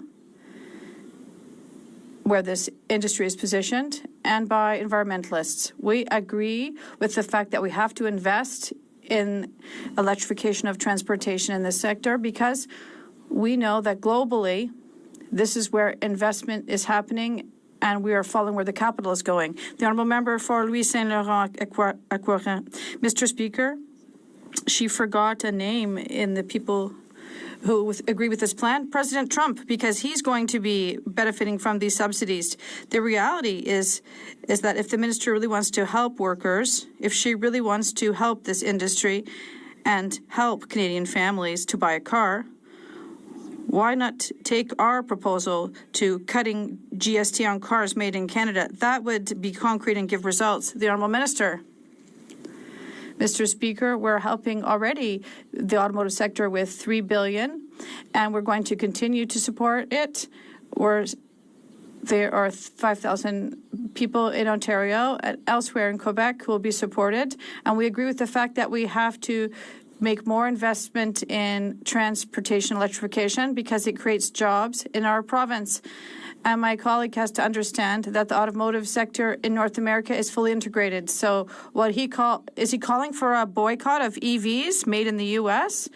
Is he saying that those who work in the automotive sector for car parts, inaudible? The Honourable Member for Simcoe North. Speaker, the auto sector is half the size it is today when the Liberals took office. President Trump has launched a sustained and unjustified attack on Canada's auto sector. His stated goal is to take Canadian auto jobs and put them in the U.S. And now the government is going to use taxpayer money to subsidize electric vehicles made outside of Canada. Thousands of these rebate checks will end up in American pockets. Does the minister really believe that we should be using taxpayer money to reward President Trump's behavior? Yeah, here. The Honourable Minister of Foreign Affairs. Speaker, it is shocking that the opposition does not recognize the measures that this government has taken to support the auto sector, to support workers, to make sure that we're investing in national projects while they vote against us every single time. Mr. Speaker, we have an auto strategy, we have a liquidity management fund, we are reducing tariffs, and we are making sure we are building Canada strong. We urge them to get on board. Member for Oxford. Mr. Speaker, under this Liberal government, Canadian auto production is down by half. Mass auto layoffs in Oshawa, Brampton, and Ingersoll are devastating our communities. We gave the minister a very reasonable solution to help with auto workers. Under Section 153 of the Income Tax Act, he can bring forward a regulatory change to reduce the mandatory withholding rate on lump sum severances for impacted workers. But the Minister of Finance rejected it. Why? The Honourable Minister of Foreign Affairs. Speaker, I come from a riding and I represent auto workers and the auto sector. And let me tell you, Mr. Speaker, they want this government to keep doing what we have been doing, which is to support auto workers, support unions, support auto manufacturing, and to ensure that we are together building Canada strong. That's what we do in times of economic stress. We band together, and on this side of the House, we urge them, vote with us, vote for Canada, vote for national projects, and build Canada with us. The Honourable Member for Oxford. Speaker, the Minister of Finance called standing with auto workers political malpractice. It's easy to talk about that here in Ottawa, but try saying that to the worker who lost their job. Say that to the worker who can't feed their family. Say that to the worker who can't pay for their mortgages. Yet this government is sending billions of their tax dollars outside of Canada to fund foreign jobs and foreign projects. Canadian workers feel betrayed. So will the minister just drop the rhetoric, work with us, and stand for Canadian workers? The Honourable Minister of Artificial Intelligence and Digital Innovation. Breaking news for the opposition. Mr. Speaker, we're in a trade war. And maybe instead of talking down the Canadian economy, talking down workers, they should join us and build it up. We are investing $3 billion jobs in the auto sector. We are backing companies who choose to build here. I was just in Bradford, Ontario, where we invested in Coomey, Canada. They employ 280 Canadians, and they support our plan to build in Canada, buy in Canada, and believe in Canada. They ought to try it. The honourable member for Stormont, Dundas, Glengarry. The Liberals providing billions in rebates for American-made EVs coming into Canada is anything but elbows up. This at a time when Donald Trump is tariffing every single Canadian auto going into the United States. Furthermore, working-class Canadians are now being forced to subsidize $50,000 cars they can't afford so wealthy people can buy them. Wow. In an affordability crisis, this makes no sense. In a trade war, this makes even less sense. When will the Liberals reverse course on this ridiculous policy that gives American-made EVs a subsidy and leaves Canadian workers paying the bill? The Honourable Minister of Artificial Intelligence and Visual Innovation. Mr. Speaker, the only party going in reverse is the Conservatives. We're going to move forward. We're going to drive forward by investing in the Canadian auto sector. We have a plan to invest $3 billion in this auto sector. We are making sure that we are building the cars of the future. We're not only building the cars of the future, we're building affordable homes. We're making sure that families can put food on the table. This is called Building Canada. They're blocking all those. Get on board, stop blocking, start building Canada. Join us. The honourable member for Kitchener Centre. Mr. Speaker, they're not investing in Canadian auto workers. They're subsidizing Tesla. Canadians are watching our auto sector get hammered by Trump slapping illegal, unjustified tariffs on Canadian-built cars, putting paychecks at risk in Ontario and in Kitchener. Yet while Trump punishes Canadian workers, this government is rewarding the U.S. auto sector. I'm wondering, whose side are they on?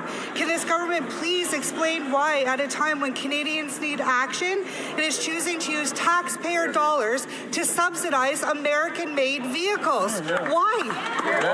Honourable Secretary of State for Labour.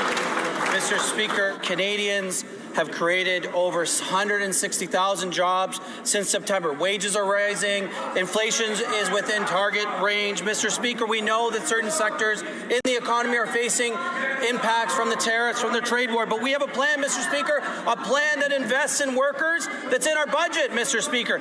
That party's voted against it. Unfortunately, they keep blocking the budget, Mr. Speaker. So if that member wants to make a difference, if she wants to help workers, Mr. Speaker, it's important that they pass the budget. Let's go, pass the budget. Let's stay all night, pass the budget. The honourable member for Mont-Saint-Bruno-Lacadie. Mr. Speaker, the announcement of our government's new automotive sector marks a turning point for the Canadian automotive sector. We're focusing on what we can control here to bring more clarity to our industry. Can the Minister of Industry explain why we're helping our industry be more resilient and ensure our economic sovereignty? The Honourable Ministry of Industry. Thank you, Mr. Speaker. I'd like to thank my colleague from Mont-Saint-Bruno-Lacadie for his excellent work. He's very active in the Automotive Caucus, and he's asking me a question about the automotive strategy. It's an excellent one. It focuses on two objectives. First, production in Canada, and second, electrification, because we believe that's where the industry is heading. And we don't want to be just victims of decisions from the White House. So we're going to be here for our automotive sector in Ontario, but across Quebec as well. The Honourable Member for Richmond-Arthabaska. Thank you, Mr. Speaker. After the Minister has said, give us names, I gave her two this week. For months, 86,000 seniors have been waiting for their pensions and their guaranteed income supplements. And the minister has said they're modernizing the system, but the cost went from $1.6 billion to $6.6 billion. The money they're spending is Canadian taxpayers' money that's hard-earned. Meanwhile, our seniors are waiting to pay for their rents, groceries. So who is responsible for this financial fiasco? And he's going to stand up and apologize for this. The Honourable Minister of Jobs and Families. I'll be happy to sit down with the member across the way, but it's not true. Budget, Mr. Speaker, for this modernization of a 60-year-old system, migrating more than 7.5 million Canadians to this new system. Of course, as we see challenges with specific applications, maybe information is incorrect, maybe they're paper applications, the department is working urgently on those cases, and if any MP here has a constituent who is not receiving their benefits in time and is in urgent need, please reach out to my office. We'd be happy to help. Canadians can also contact Service Canada. The honourable member for Montmorency-Charlevoix. Valentine's Day is fast approaching, but love is clearly not in the air for the Liberals. Just ask the 86,000 retirees who are anything but enamored with the new Coram software, a faulty system that's depriving them of their money every month. Add to that the civil servants who say they hate working with this system. And the worst part is that all Quebecers and Canadians are realizing once again that the Liberals are spending their money recklessly and above all irresponsibly. With a cost overrun of $5 billion, it's ridiculous. Why is it that with the Liberals, it's always taxpayers' money that they're spending without restraint or respect? The Honourable Minister. Mr. Speaker, I have a great deal of gratitude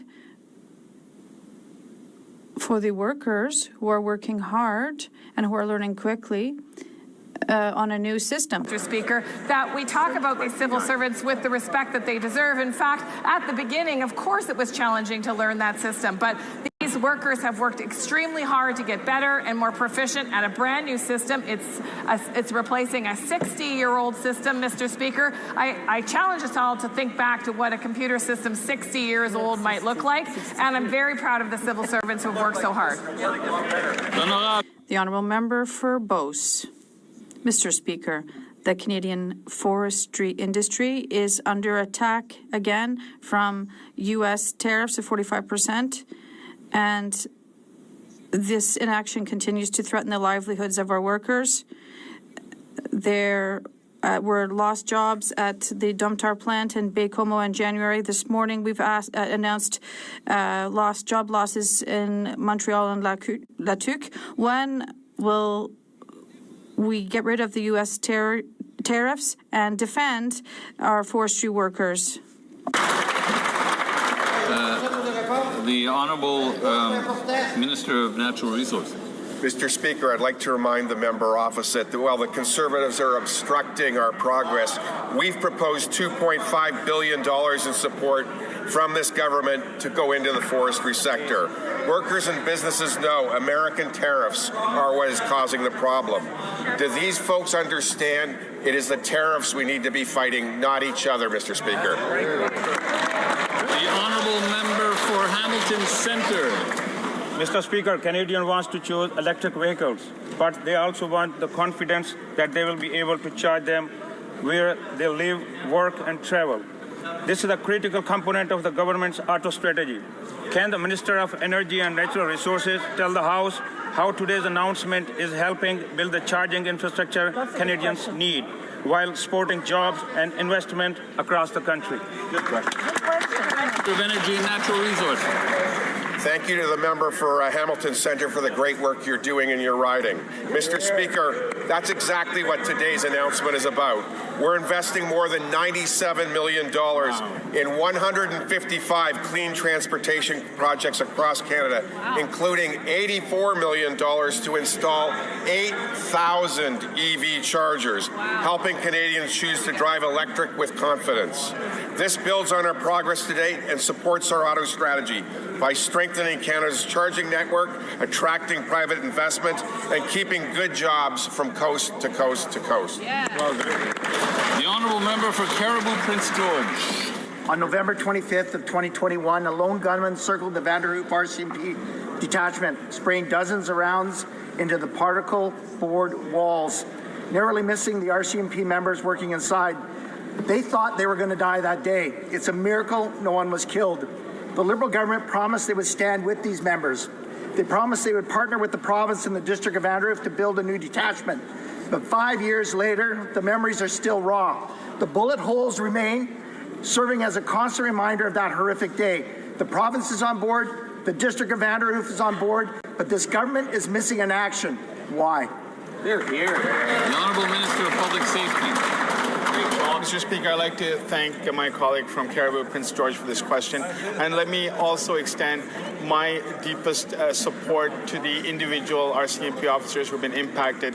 I will work with the Commissioner Duham to ensure that those who require the support, including new facilities, are addressed, Mr. Speaker. The work of the RCMP frontline personnel across Canada is truly inspiring, and I want to thank each and every member for their service to Canada, Mr. Speaker. Member for Vancouver Kingsway. The Prime Minister recently urged the global community to stand up to superpower intimidation and called on middle powers to stand together to resist it. The United States has imposed an illegal blockade on Cuba for decades, crippling its economy and causing mass suffering to the Cuban people. Now Donald Trump is cutting off fuel, risking humanitarian disaster. Will the Prime Minister stay true to his words in Davos, uphold independent Canadian foreign policy, and support Cuba in the face of aggressive U.S. imperialism? Here. The Honourable Minister. We were the country that said death to America has done a lot of bad things to Americans. We're going to bring nukes to America. Our consular officials are actively engaged. They stand ready to support Canadians in need.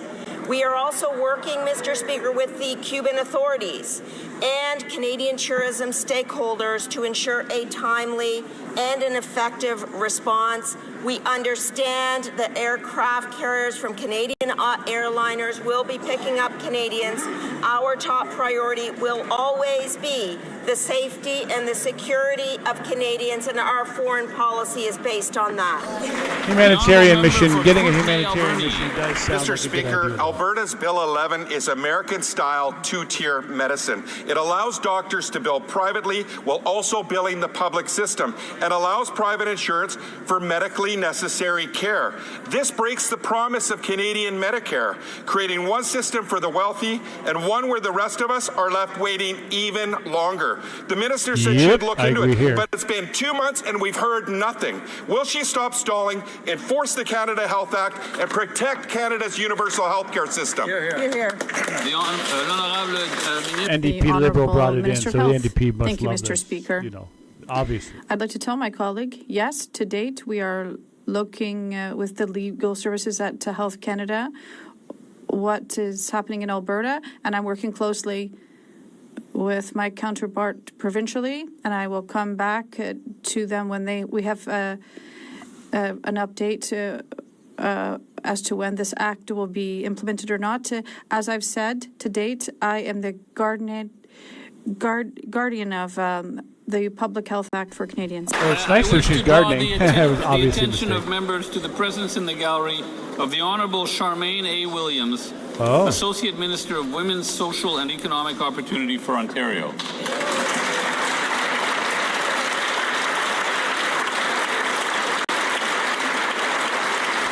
Look at how empty it is in there. Oh, it's almost embarrassing that it's empty. I wanted to have those seats filled. Gulf Islands, on a point of order. That's some booze.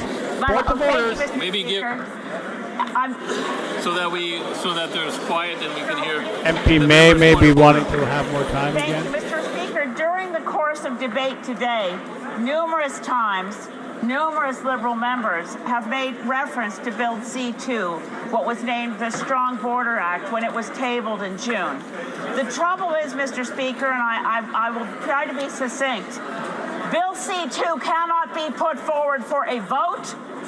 Bill C-2 is in violation at this moment. It is only acceptable that it sit on the shelf covered in dust until the government removes it, removes all the sections that have already been carried that are identical to C-2 that are found in C-12. This would encompass in Bill C-2 parts 1, 2, 3, 5, 6, 7, 8, 9, 10, 11, and 12. That's because, Mr. Speaker, the rule in this place, known traditionally as the same question rule, prohibits any government or any member from bringing forward legislation that is substantially the same. Now, in this case, we know C2 came forward in June. I thought when I saw C12 that the government would remove Bill C2 from the order paper. I was informed later by the minister responsible that the intention was to reintroduce C2 with only those sections that related to warrantless access, as all the rest of C2 had been put into Bill C12. So, Mr. Speaker, I would like to direct you to the House of Commons Procedure and Practice, 4th edition, 2025, in which you'll find under this particular issue of concern of the same question, a bill adopted cannot be revived in the same session. So, Mr. Speaker, I ask for you to please consider the matter and direct the government to immediately remove Bill C2 from the order paper until such time as it can reintroduce only those sections that have not yet been adopted and reintroduce it with only the warrantless access sections. I also draw your attention, Mr. Speaker, to the fact she's showing that the her Secretary strength of on State legislation. for combating crime called for Bill She's C2 very to be strong with passed. legislative, That the violates lawyerly the same part. question The rule. part. And even worse, Mr. Speaker, you'll find on Hansard, the parliamentary secretary to the leader of the government of the House asked for unanimous consent bringing up real to debate. pass C2 immediately. Fortunately, I said no, or the government would have found itself in error and contravening all our rules should it happen to have achieved unanimous consent to violate all the rules of the same question rule. Thank you, Mr. Speaker. Thank the honourable member for that elucidation. I will thank you for giving me lots of the work. honourable member's comments and get back to the House. Yes, the Honourable Parliamentary Secretary to the Government House Leader. Mr. Speaker, my intentions when I was asking for unanimous consent on C2 was to get it to committee stage, not to pass it through to the House. We will now go back to orders of the day. Orders of the day, government.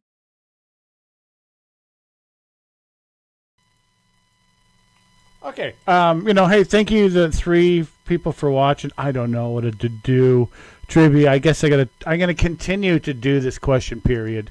Though the numbers, right? 3 people. I don't. I need to make a few $100s to buy the software back to do my videos at a decent. But it seems like what basically is I've been,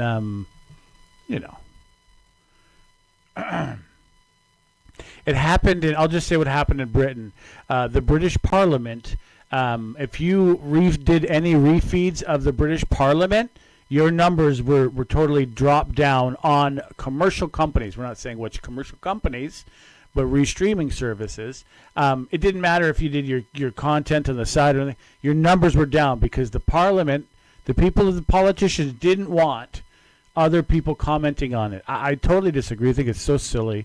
I think the more people paying attention, the more brain power that you have available to you to do their work. The more people pay attention, it'll make more chaos. It'll be harder to control. But this idea that we're all going to go towards like what CBC, again, it's working.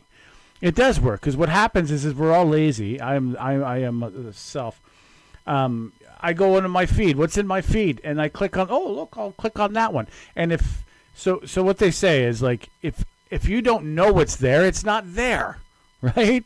If it falls in the forest, yes, the tree fell. But if no one sees it because it's not in our feed, and we're all lazy. We're not doing the individual search, right? Something pops up. The algorithm knows so much how much you like and don't like. They'll just put forward the one that the government wants them to, and then put the other one, bury the other one. Even when I search my my channel name, it's like there's like people that have like 300 subscribers that are before my channel. Well, why is that, right? You know what I mean? I'm just deemed unworthy in this country. It seems that the problem is they're picking winners and losers a lot. And like I said, I got to do another channel. I got to do other things. I don't know what to do. maybe space. I should cover more space maybe, and do that stuff that's like not conspiracy theory, but you know what I mean, that like sci-fi kind of weird stuff. That's what I'm trying to write.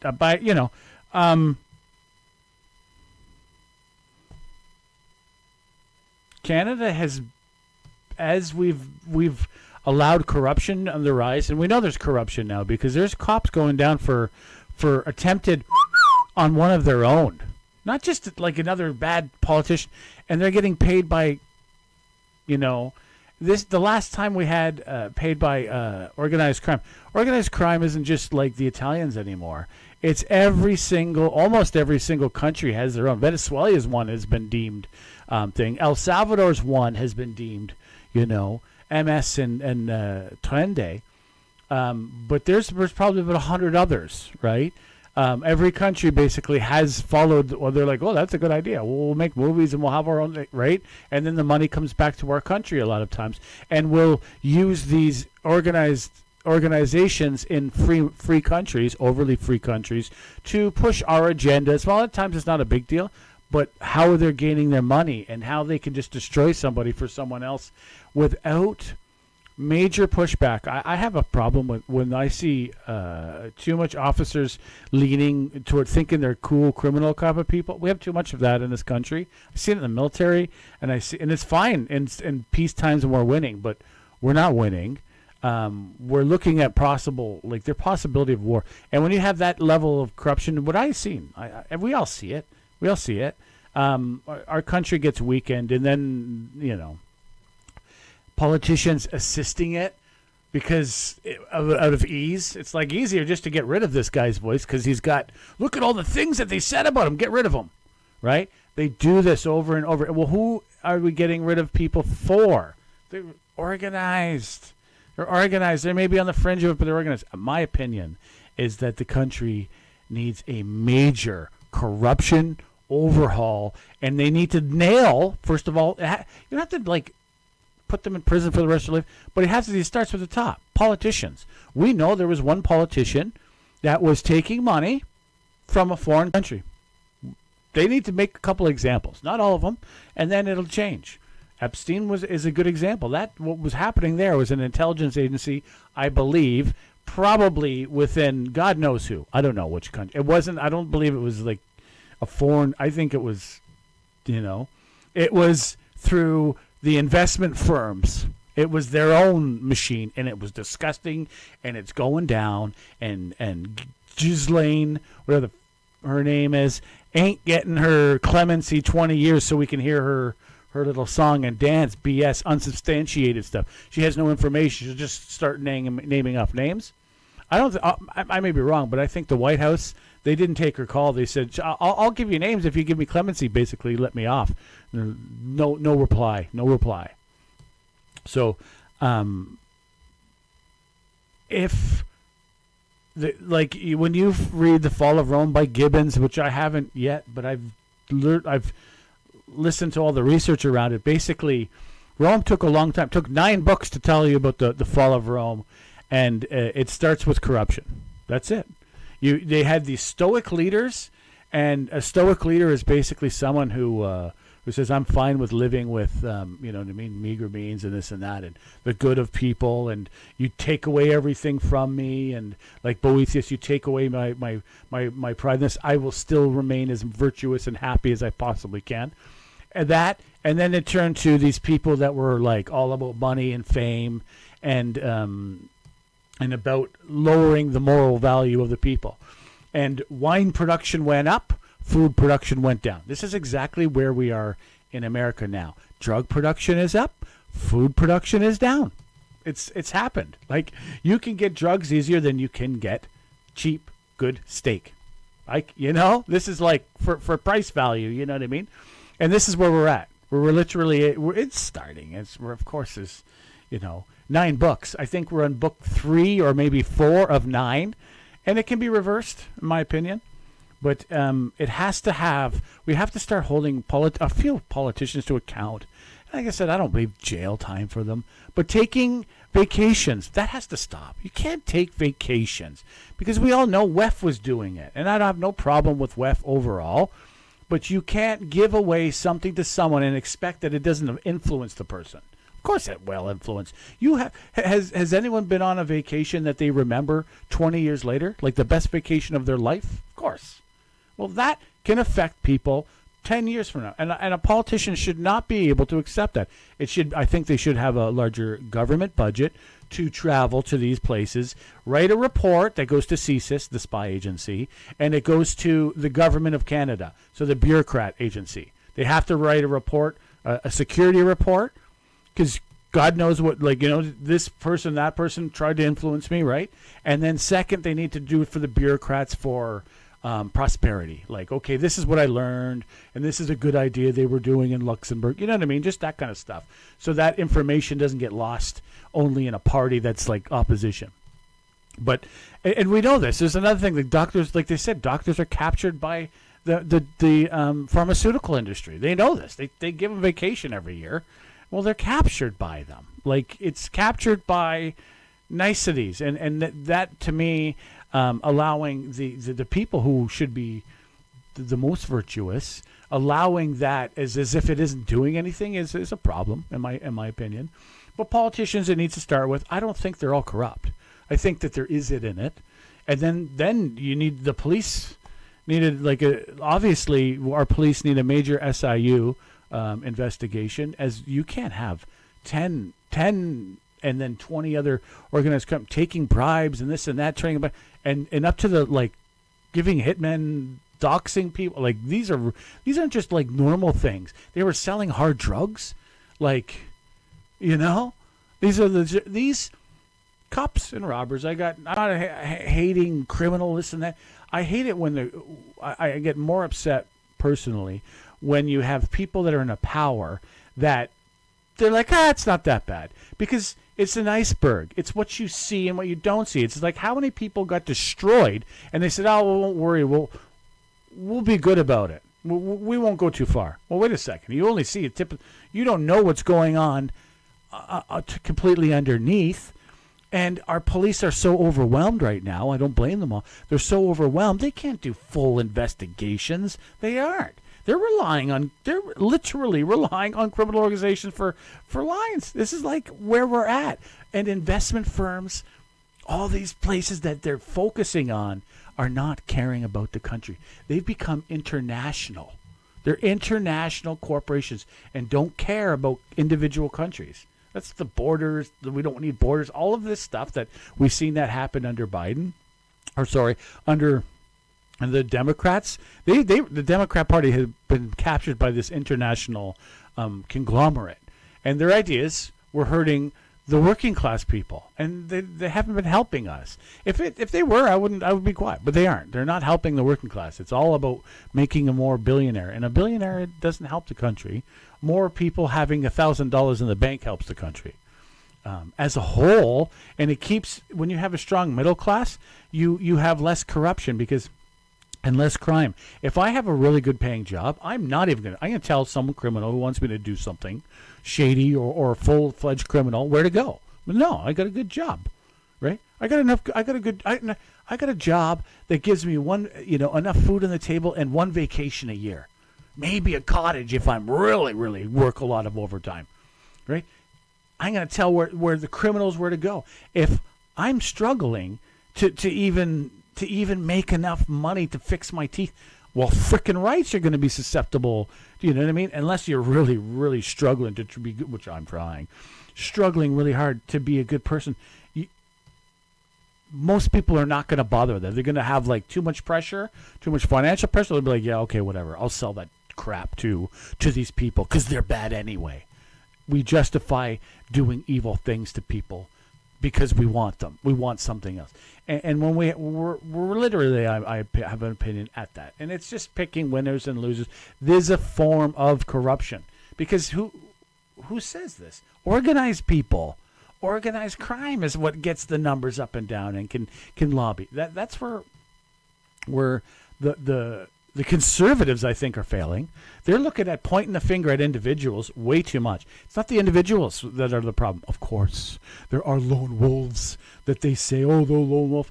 The bullshit from Obama, I would have voted for Obama the first round, but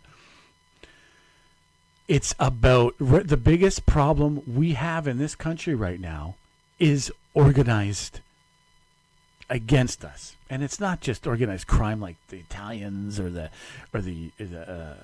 I guess Russians or the Armenians or the Venezuelans, and that it's international corporations as well, more so the investment firms that are been captured by a lot of these that are large not all the banks. I believe in the banking system. I'm not against that.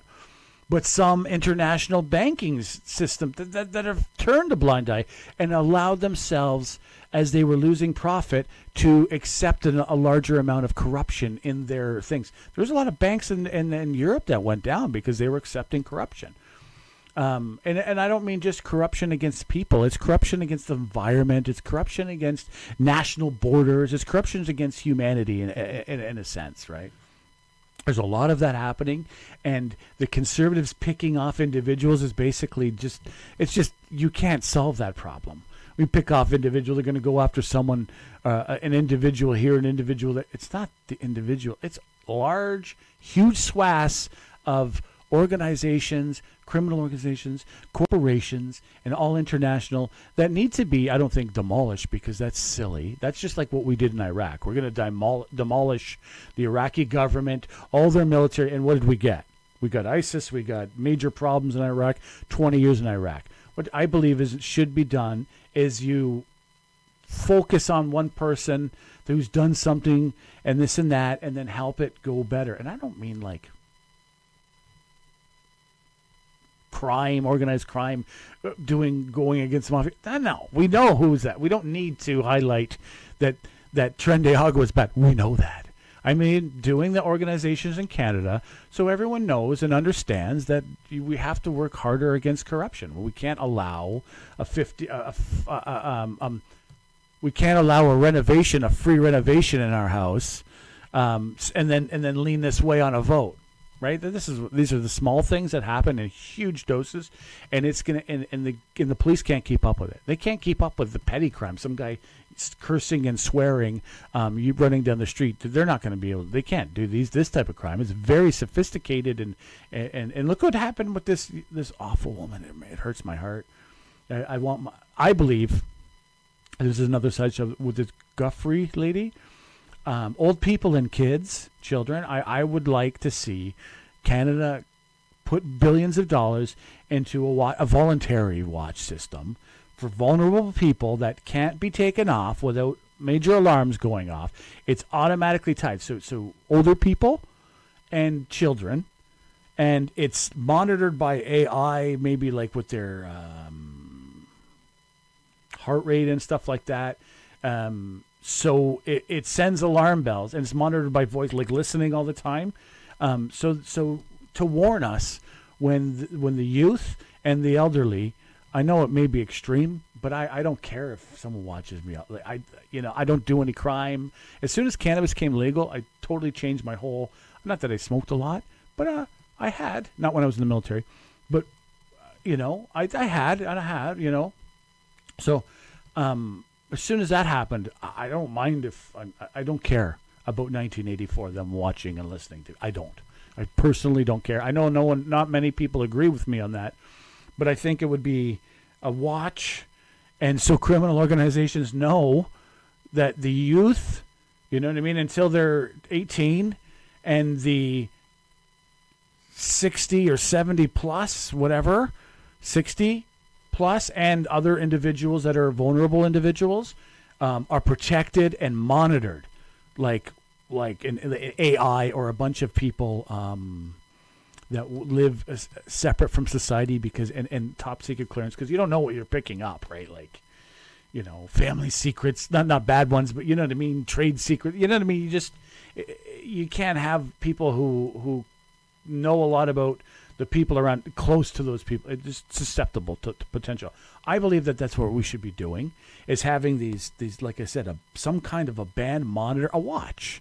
It's a watch system that protects our vulnerable in society. We have the technology. And you want, like, everyone hates you, children and elderly, you know, and then anyone who wants to buy the watch on their own accord and pay the monthly fee, right? The monthly, the elderly, and I'm just making an idea up, because we're going to have this continued problem and we're going to freak out about it, or are we going to at least give families the option to do that, to individuals the option, maybe not make it mandatory. I guess, you know what I mean? I believe I almost would go too far. I know this because hey, how do you stop it? This is how you stop it. That people know that like, you know what I mean? The watch is lighting up, that you're doing something that's stressing this and that. And you know what I mean? Okay, we're being monitored. Let's I don't know. Right. There will be always a criminal to go against it, a criminal, if you're going to do something criminal, but it'll be an extra protection that I believe that vulnerable people need in this country. You know, we don't have to worry about the internet child predatoring as much, because we'll be having people like a protector, a Lord protector, right? In a form. Will it be infallible? Will it be perfect? Of course it'll be a big mess. And the conservatives and the liberals and all these people will always find problems and flaws with it. But I believe I think it will probably go in that direction anyway. And it'll scare the crap out of people and they'll really hate it. But I also, people like me will be like, okay, Ma, or Dad, you know what I mean? Lord protect you if you go after him. But my mother, if someone's, you know what I mean, she's lost her this and that, like we know where this Lady Guthrie is. That to me, right? At least allow companies to do it, have no taxes, or give them incentive to build this technology of protecting the vulnerable. I think instead of putting the hundreds of billions of dollars in the other part and looking for people that could be this and pointing the finger, that isn't working, and I don't think it's gonna work. But I believe you focus on the problem, and the problem is young people can't protect themselves, vulnerable people can't protect themselves, and the elderly can't protect themselves. Give them the tools to protect themselves. You know, that's, I know, like I said, no one's going to comment. I got 3 people. Okay, thanks for watching. Oh, wait, here I wanted to do this at the end. You look so cool.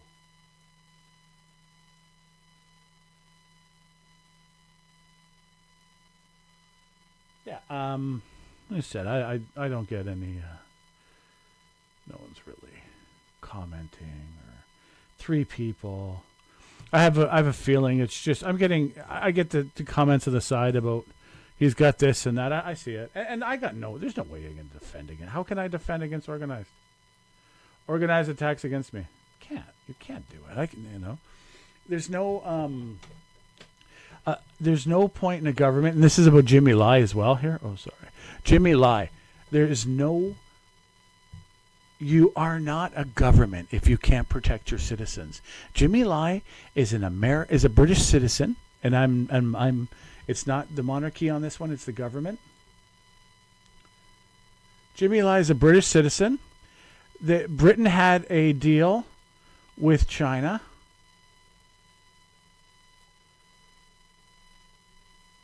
They had a deal with China. I'm like I'm on the red side here. But they had a deal with China that in 49 years they were going to hand Hong Kong back. Well, China went in early and took it early as they became powerful, and Britain didn't do a thing about it. Nothing. So there was protests. Okay, all these protests happened. Jimmy Lai owned a newspaper, and it was a very, I don't want to call it liberal, but it was liberal for Hong Kong. Hong Kong wasn't very liberal place. We all think of it as. We had some Canadian judges there, which makes me kind of ill, because it was not a very liberal place. Those people didn't have proper democracy, even under the British rule. Okay, by the way, but they were under the British rule and got taken over. Britain did nothing, And then the protests happened. Jimmy Lai's Daily Apple newspaper. He's got a lot of ties to Canada. And what did they do? Right? They arrested him. Okay, 70-something years old, 78 now, 70-something years old. They arrest him, like chained him, like bad. There's some pictures of him. They were being hard on him. I don't want to go into the details of it. It wasn't very nice, to anyone who. It just wasn't, it was a lot. And they just gave him 20 years. And the Brits just did a statement. I retweeted it. Woo, I'm real big, But that's all. They're basically saying we're working on it. They should be doing, I think, a little bit more than working on it. They should be all over it. They said we're going to bring it up in 6 months when we go visit China. Money, investment should not trump the people. Because there's only one reason to have a government. It's to protect the people. Or else it's not about investment. It's not about the companies of the country. That when you boil it down, it's about the people of the country. And you're not a country if you don't protect the people. And we've kind of lost that because we're like, we need money over, we got to worry about investors. Well, the investors are not the people. And this is the big problem I'm really having with this arguments, this left argument. They've been entrapped by like the investment firms.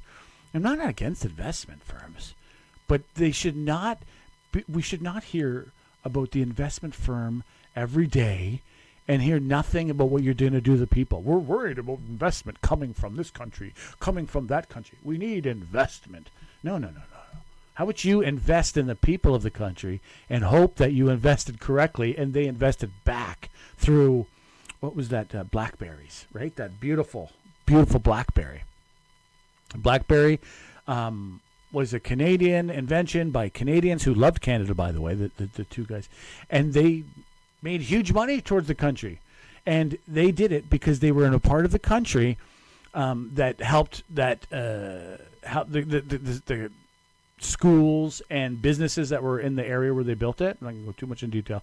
That helped get us there. And some of it was government technologies, and it was just the know-how in Canada. And that's created that, you know what I mean? That, I believe, is where we should be focused. Instead of giving money, okay, let's help a international company invest in our country. Let's give them $1 billion so they invest $2 billion. Okay, I guess that works.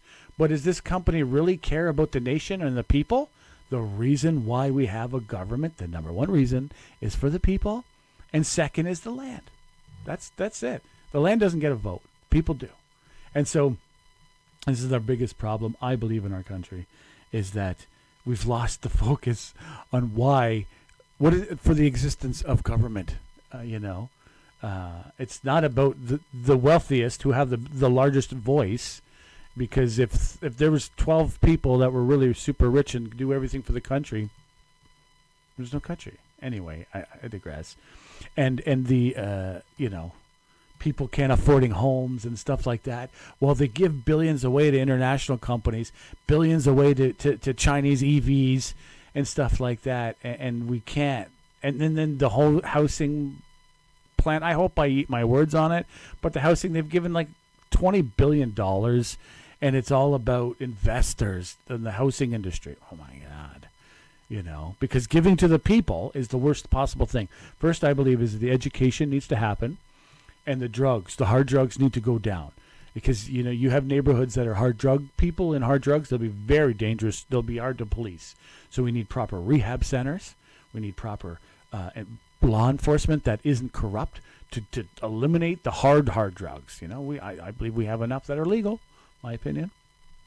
Johnny Cooper Mellencamp, you know what I mean? I'm a follower of him.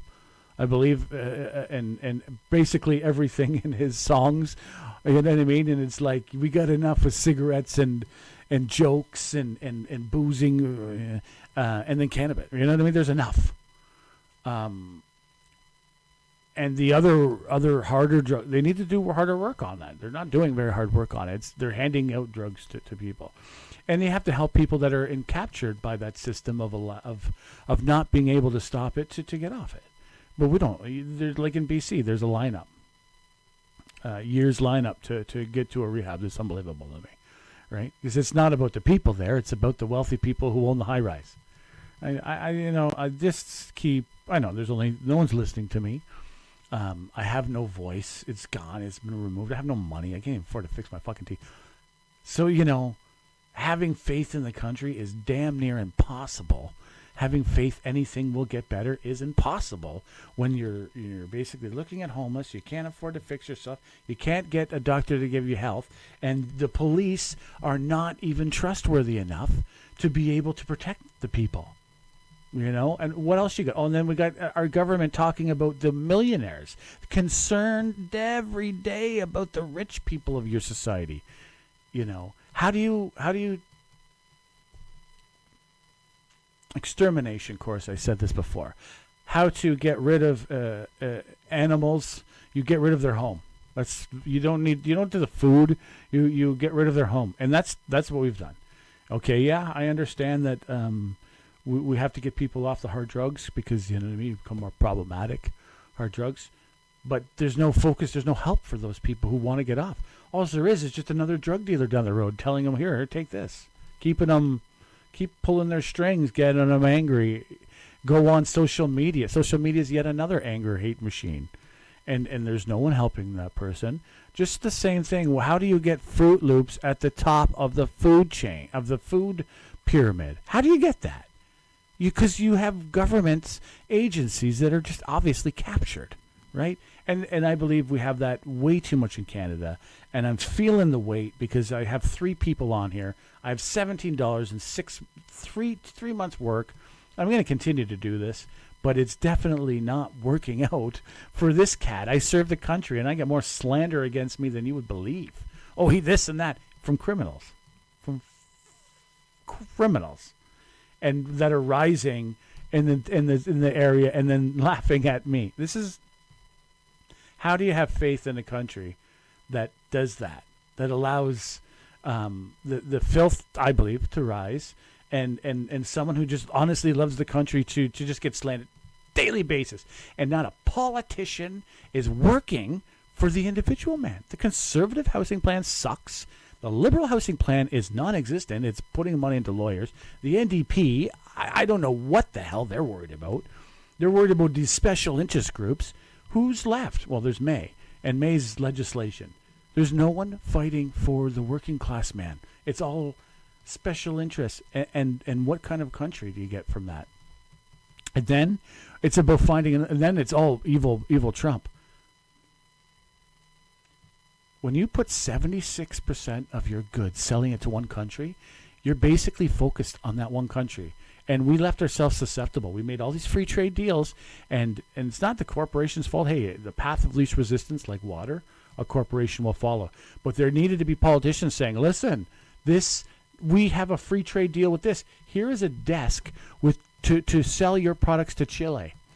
But what happened was all these free trade deals were for our wealthy class to import whatever products Chile's selling. So they make more money because they're exploiting Chilean labor. And now we're bringing Mercator. We're going to bring in beef from South America, and then sell our beef to China. Our higher quality grade beef is going to go to China, and then the poor of us are going to have to buy and support the farmers in South America. That's where our political focus is right now. These things aren't a big deal when you don't have a homeless crisis, when you don't have a drug crisis, when you don't have a crime crisis, and you don't have corrupt politicians that have been caught taking foreign countries' money, and nothing was done. Well, you just resign and that's it. That's all. So I hope you feel less hopeful about Canada as I do right now, because picking winners and losers.